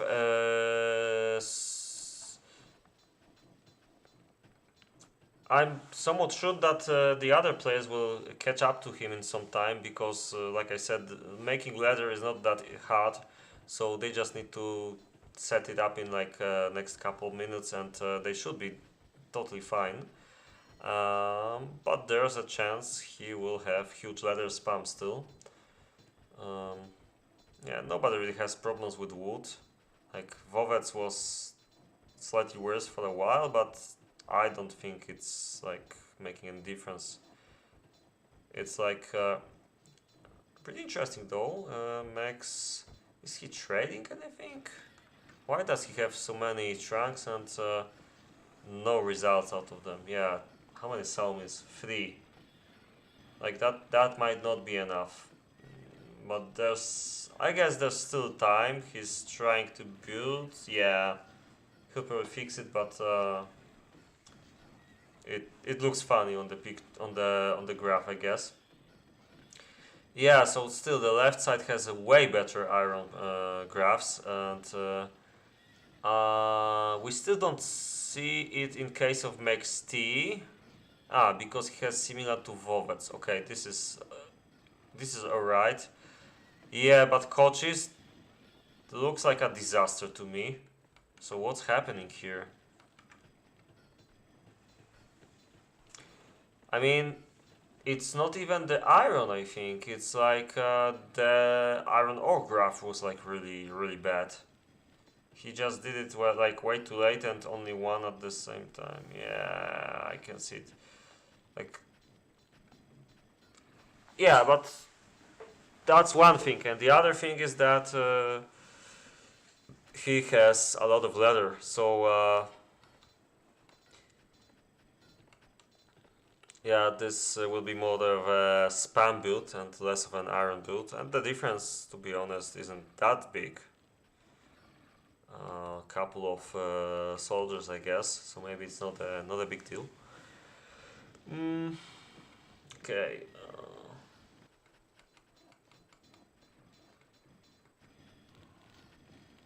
Mm, anything in particular you guys want to see? Let me know. Um, Gold is like really not too important in this game. It turns out everyone has the same count graph, more or less. Mm,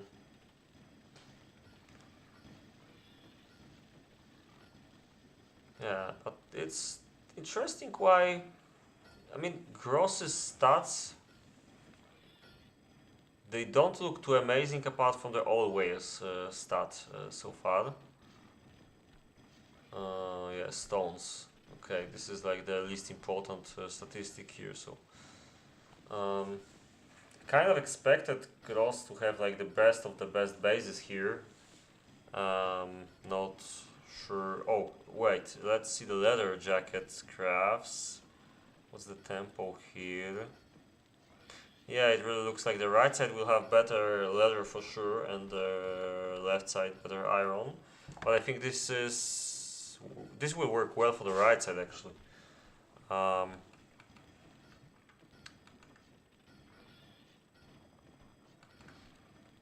shouldn't be a huge difference in iron, and should be a huge difference in leather. But yeah, Max is struggling with the wooden weapon setup. There's still some time, but this starts looking slightly more desperate. I thought it will. But I think it will be something like 30, 47, some kind of army like this. And this kind of sounds like Sado army, so I'm not quite sure this is good enough for this skill level in this tournament. Yo. But there's still some time. But if that's what he will have, I'm afraid this might not be enough for Guros and Vovets. And yeah, koczis and his swords and his iron in general, this is like... maybe it was a choice, I don't know, but if it was, then I don't like it. I mean, okay, he's definitely gonna have the swords. Definitely, well, likely, I think he will. And he's got enough leather to compensate. It's not too bad, I guess.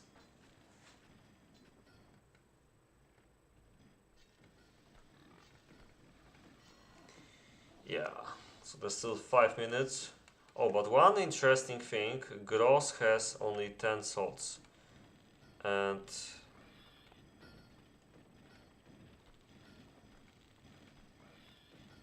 okay, he made them here.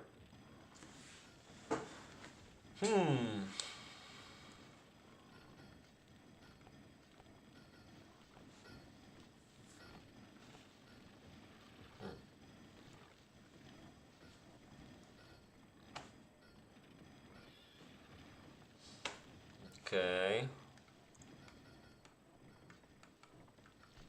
He still needs like 20 more swords, I think, before peacetime. Can he make them? Yeah, Max has like the best tempo. I think he also had like 2, right? Yeah. So this will be a good indicator of how fast can Gross do the job. So let's check. But yeah, the graph shows he will have enough swords on peacetime, I think. With the same tempo as MexT, he will.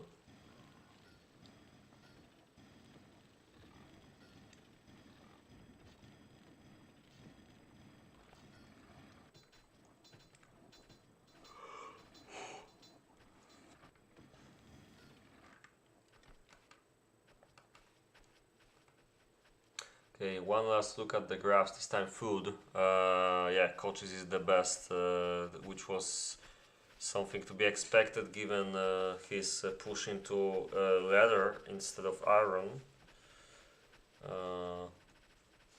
And no horses.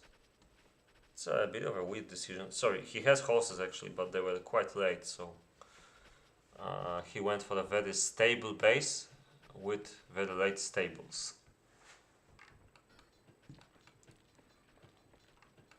And now he makes the towers.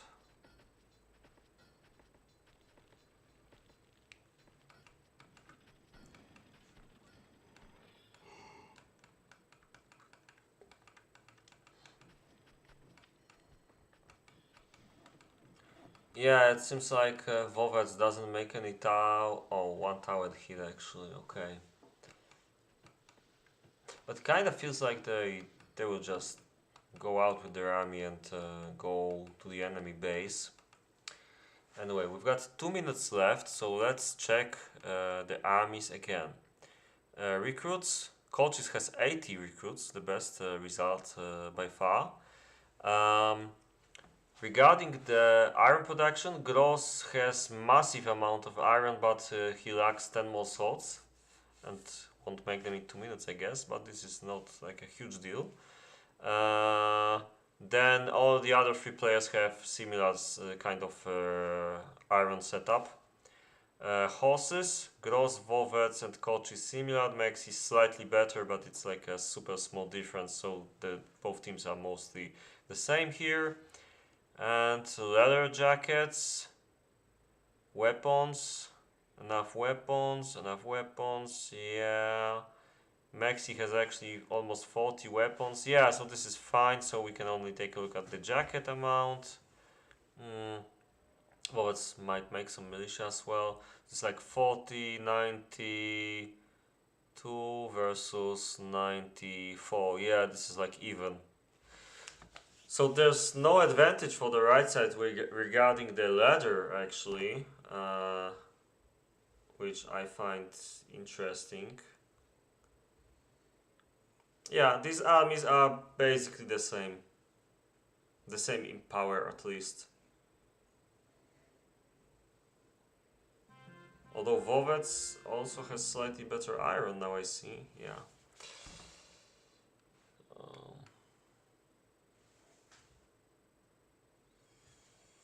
Yeah, actually it was. Yeah, so the left side has slightly better iron, I think, and that's it regarding the differences. Let's see what happens after peacetime. So yeah, you can't think of more opened battlefield from this one, I guess. How much? And I don't like sitting on pickles. I'd rather eat them.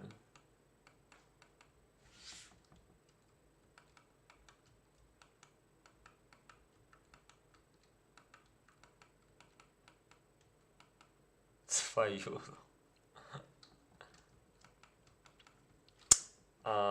I will think about it. We'll call you.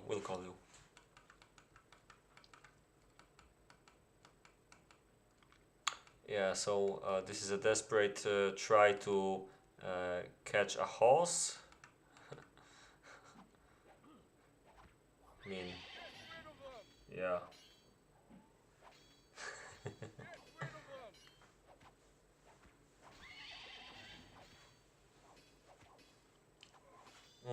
Yeah, this is likely actually. But I mean, I'm not sure if this is actually that important.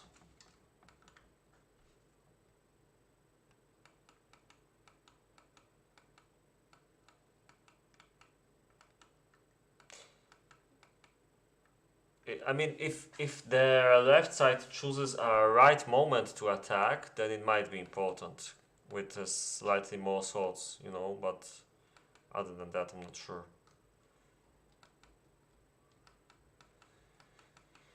Yeah, some hardcore scouting going on. with actual scouts.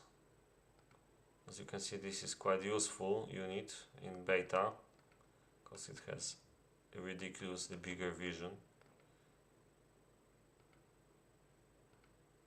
Plus Koczis is blind, so he doesn't even try to catch it. Yeah, so the chickens from the right side are standing quite near to the bases. Although looking at the battlefield, I'm not sure I blame them.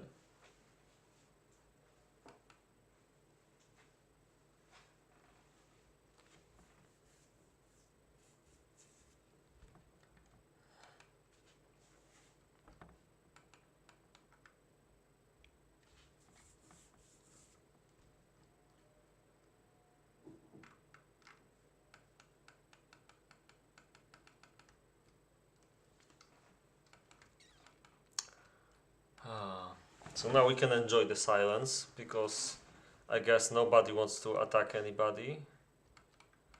This starts smelling like one of those nice campfest games we used to have in all the previous tournaments. Nobody wants to make a mistake for us. That's too bad.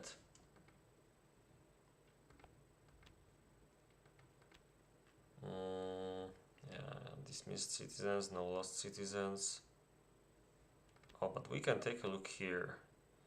There's not a lot of difference in the army power, it seems.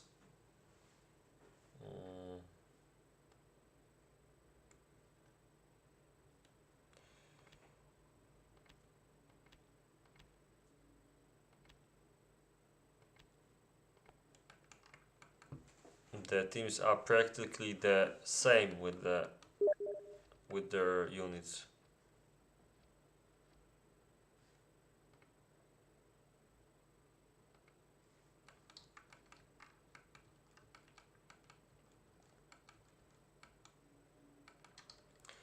Okay.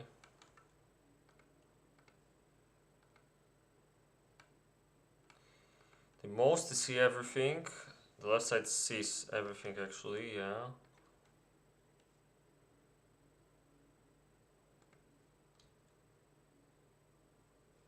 I don't know, looking at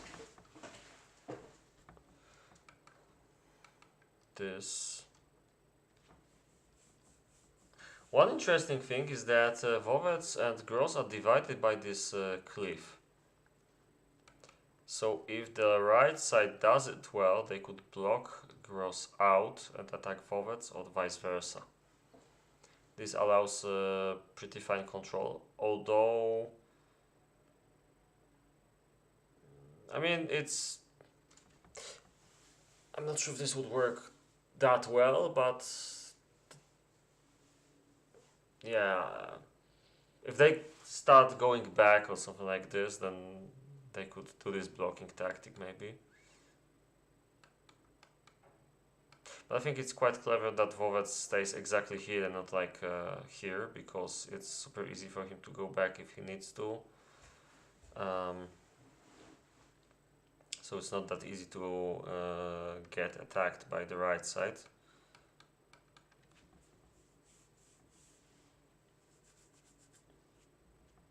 So yeah, what are you guys betting? Who will win this?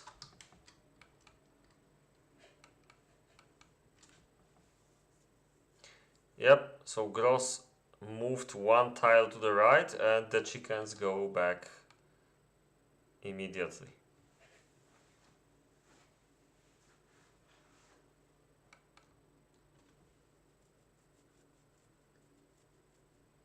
Okay, this might be a bait, we'll see.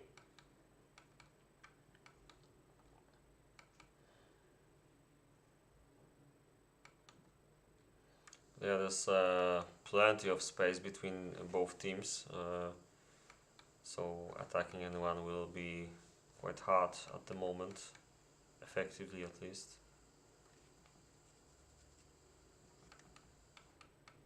I don't know, let's go to the base, let's try to see there's any development happening. So yeah, seems like Vovets has 9 farms already, making 10th one. So they just keep building. If this camp fest is about to endure, then at least they will be able to keep spamming, which is a good idea if you want to win a game.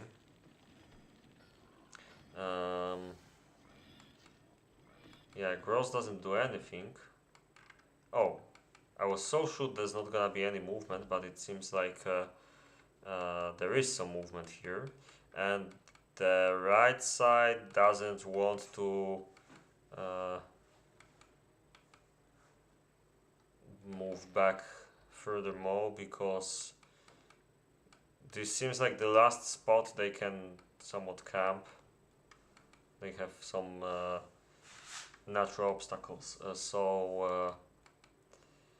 yeah, it kind of looks like Gross wants to attack soon. How's the situation with Aaron? Yeah. So we'll see if Shy Case prediction will be true, and the attack will happen soon. Yeah, but I don't know, this position is like pretty bad for attacking. I would probably try to move something to the top here and attack Koczis from Vovets' side with something small to catch him or to surround him. Try to do stuff like this. Try to make the front bigger, because here MexT has position which allows him to control the battlefield completely in this area. Gross doesn't have too many opportunities other than just full frontal attack. And obviously Gross would really like to attack from bottom and left at the same time, and this is not really easy to do in the current position they have.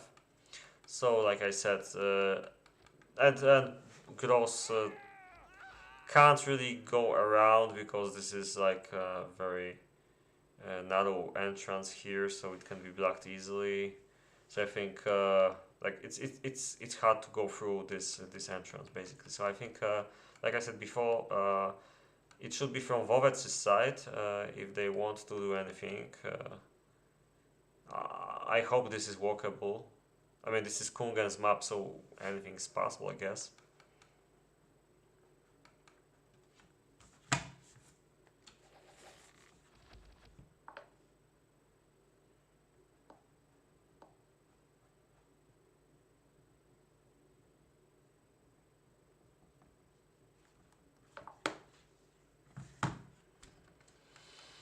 Yeah.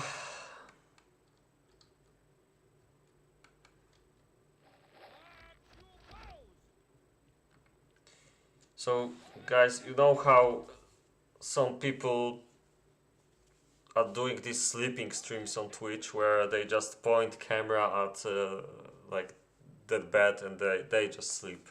I think that's what I should just do right now. Just go to sleep, and maybe tomorrow I wake up and I can see they're already fighting, or maybe not yet.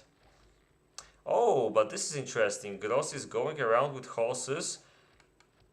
I don't know what he's doing, because this will get caught easily. This is a massive mistake. Wow, he didn't catch.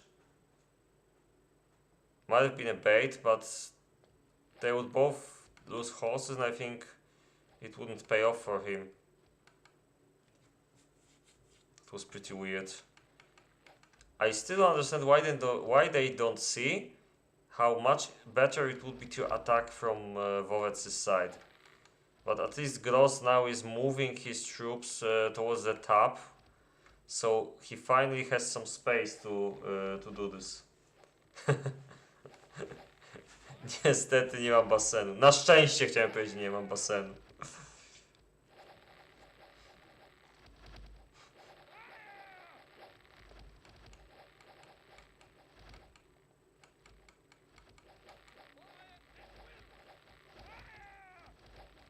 Yeah, now the left side is pushing a lot. Finally some action. I think he was maybe he was thinking about catching this, but I think Gross will just move everything with vovets a bit to the top, while trying to make MexT not notice this, and they'll just attack coaches. That's what I would try to do, I guess. But there will be a catch here? Oh. Kinda lucky that they died because they would get caught. And by the way, and there's a lot of bows from Gross, so any fight that will happen here will likely be won by Gross. So Max has to be super careful here, I guess. Yeah, and vovets is finally doing what I said he should since the beginning. He's moved to the top and he's trying to close down on coaches here. I think he should attack right now, maybe even catch this. This is quite far from the bows, and the bows are in a very awkward spot. Yeah, I think that's what he's gonna do. But he needs to block this with this, yeah. And this will be risky though, because MexT also has his troops here. But I think this is like manageable. Oh, but Koczis is getting some reinforcements. Yeah, but I think if he can only outpush this a bit, this could be like really interesting too.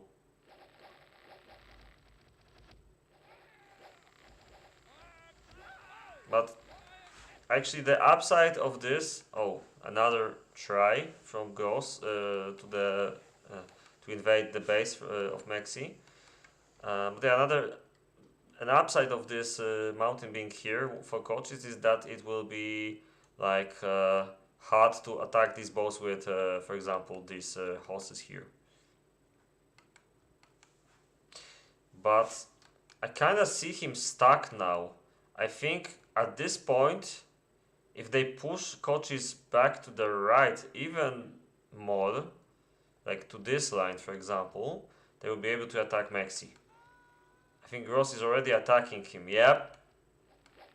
So yeah, let's try to see everything at the same time. And they're fighting. What will happen here? I think they didn't do it right. If Gross wins, then it's on pure numbers, because MexT has better position right now. And vovets is catching him from the top, not yet. Yeah, he is. This is the right move, although... Oh yeah, it's perfect because he caught both armies. Oh, he didn't. But he doesn't have to. Gross is winning here, but MexT is winning here. So this is kinda tricky, and Max has quite a lot of melee here. Yeah, I think... I don't know what will happen here, to be honest, but at the top, vovets has a massive advantage against Koczis, although Koczis isn't able to go with his troops to fight. And this is the main problem for the right side. I think the right side might lose this, but I'm not quite sure, because this is an unusual fight. They're not all shooting. Same here. Okay, now he has to defend. Yeah, this is good idea.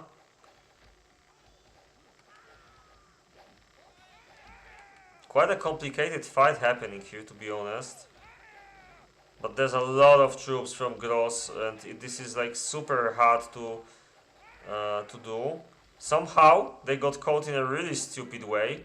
So this is actually good for the right side, but I don't think it's gonna help. All the melee is lost, and it starts looking like it's GG and the left side wins. This is still quite close though. This, I mean, it's not. Yeah, this keeps getting shot at, and this could be killed, but vovets is just too strong on the top at the moment.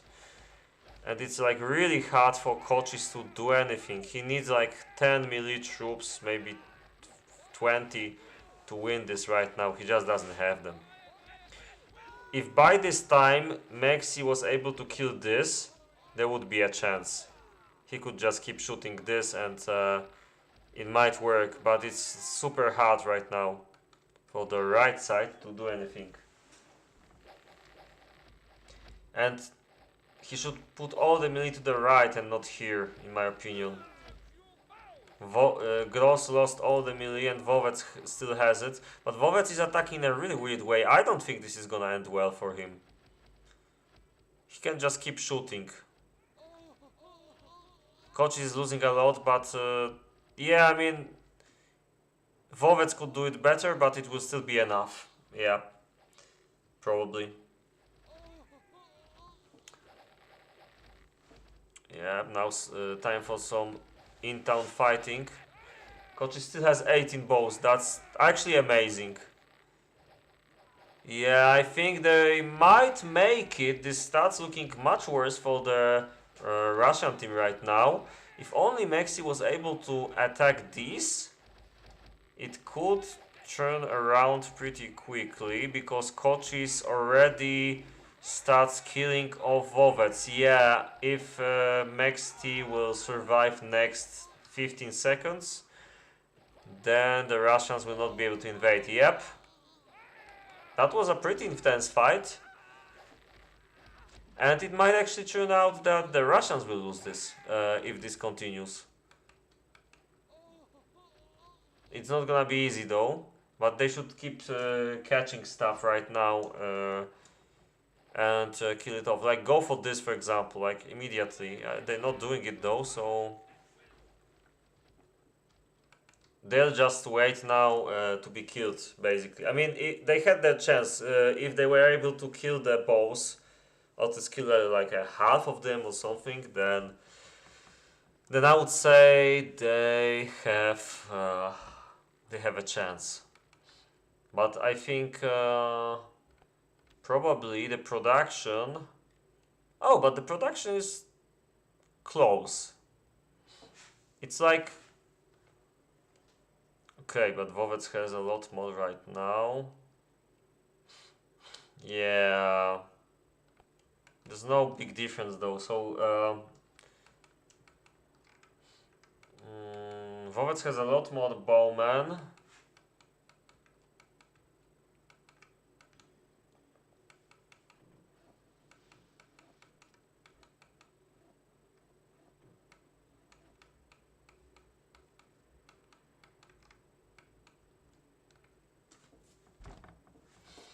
Okay, I'll grab a drink and hopefully they will not start fighting.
Might be a long game actually, if it continues.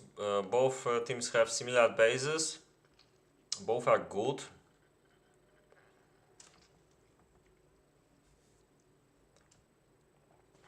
But yeah, it was quite close. I really believe that the left side will prevail, but the right side defended very well.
I think at the moment the left has more.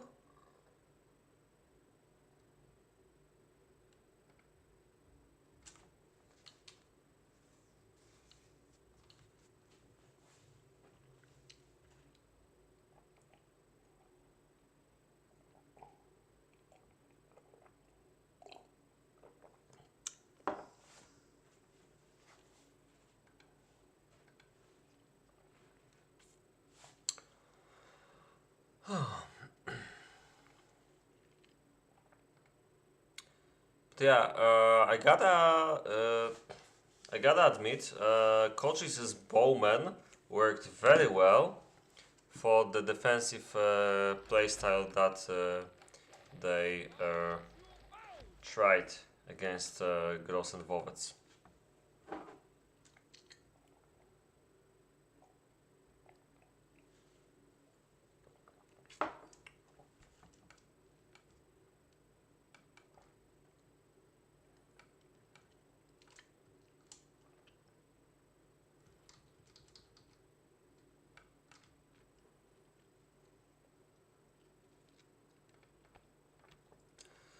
Okay, so right now, yeah, the left side still has an advantage. And given the fact that a lot of troops are hungry and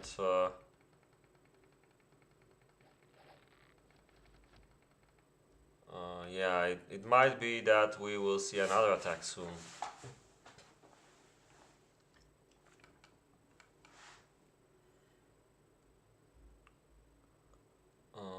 In case they will just let them die, I think it will even out a bit because I think Vovets has mostly...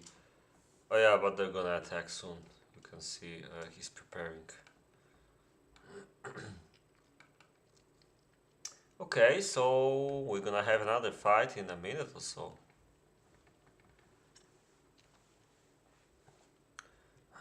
But they should start right away, I think. It will be already too late in short moment. The fight will likely take a while.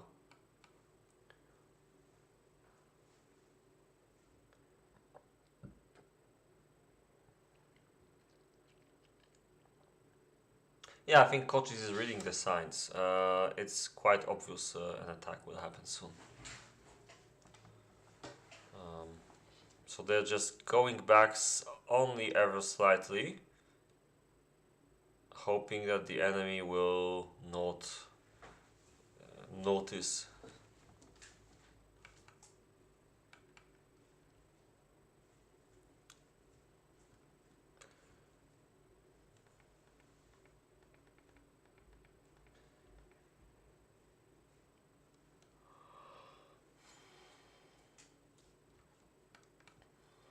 Okay. I think Vovets used the magic shortcut to divide the hungry troops out. Am I right? Now he just divided some of his troops to start an attack from the top with them. Probably use horses for cover. I wonder what he's gonna do. Is he gonna go for the base? That's possible.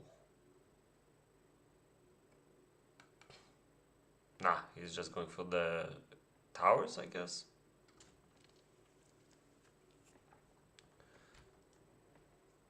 Okay, I don't get that plan, but he'd better start moving. Yep, there they go.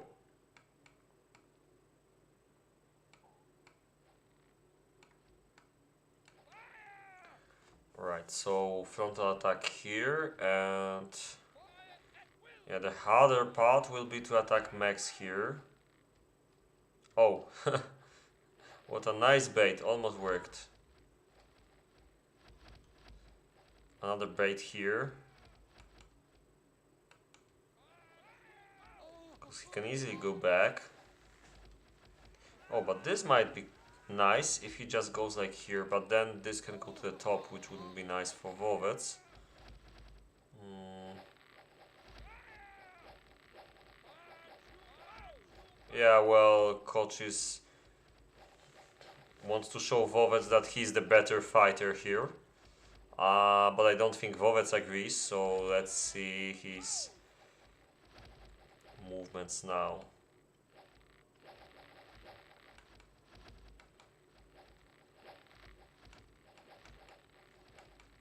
Some sneaky maneuvers from vovets in the meantime. Well, he probably wants to walk in here right now. I'll just go to the base. Yeah, I'll probably go to the base. You can see enough that this will be useful, I think.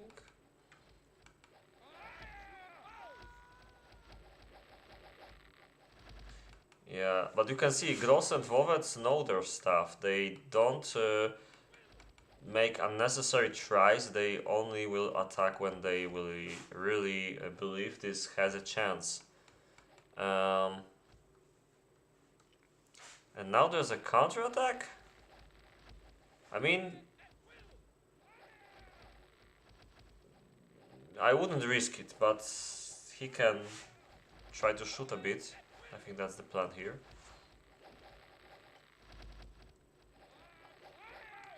Well, I think Gross will finally attack.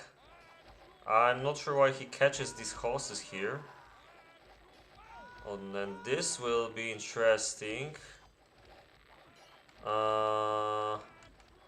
Slightly risky though to not use horses here, but I think, yeah, vovets got caught here eventually. And Gross is able to go back to attack enemy archers. This will be pretty important here. And these ones too, although the towers are slightly annoying. Yeah, this will be important too. Vovets is advancing again. And this time he will try to cut off koczys from the top. Which is very clever actually. It's like he's learning from his mistakes. Because the last time it wasn't really easy, but this will be a mistake. If he attacks like this, he can just get shot at, unless the spam itself is enough. Anyway, MexT is almost dead, although this is interesting. A huge army going for vovets' shooters, and Gross is too far away to save them. And this is again very close one, because Gross has a lot of troops coming for these bowmen, and yeah, now they're killing them from two sides. I think again the left should win, but the situation is really complicated here. Okay, now koczys lost all the shooters. So this starts looking better and better for the left side, but the left side almost lost all shooters as well. MexT is providing reinforcements, same with koczys.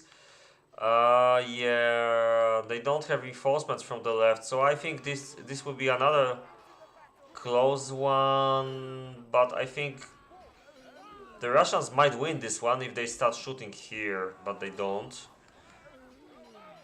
So yeah, I mean, vovets will still win this, very slightly, and then they can try to advance to koczys' base. But koczys is producing a lot of troops continuously. Yeah, I mean, this is a mistake. I wouldn't wait here. Oh, there's a reinforcement. Then this is not a mistake. Yeah, this makes sense. But now vovets is like without army, and koczys is with army. So this looks bad. Yeah, they should actually go to the base now. Try to catch this because this is smaller. Then try to catch this. I'll do something like that.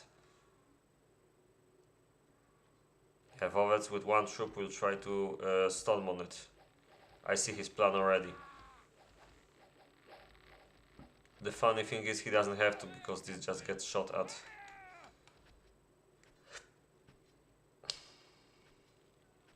And I really love to see the way Gross and Vovets keep bouncing between pretending to attack MexT uh, and and going to actually attack koczis later. It's like waiting for a snake to bite you, but or like two snakes to bite you. I don't know, whatever. But yeah, this is a very good position for the left team, and at this moment, normally I would say this is total GG, but the right side knows how to defend. That's for sure. But coaches will definitely start losing important people in his base. He's only 32 serves, so he will definitely have problems from now on, and it will be hard to win this game right now after the base was crippled so much. Actually, they don't even want to try. So it's GG. So Gross and Vovets win this very interesting game. I think it was a bit campy. It was on the campy side for sure, but what's nice was that the two fights that happened were very interesting and very close. The first one was especially weird because I was quite sure the left side will win based on the sheer numbers alone and on their fighting skill as well. But koczis and MexT really knew how to defend there. Yeah. Okay, so this is the time to add the result, I guess.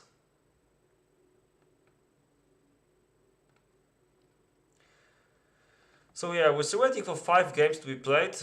My game will be played at Thursday, and we don't know much about the other games, so I guess once something interesting pops up, I will probably maybe try to show it. I was thinking about Kefi Riot versus Root Boys. This might be a bit on the lower level of skill, but it might be somewhat even, so it might be interesting. I think the other games might not be that interesting. Maybe my game might be quite even. Yeah, so but mostly I think the most interesting games were already played in this round. So I guess the next week will show us some more nice games in round 4.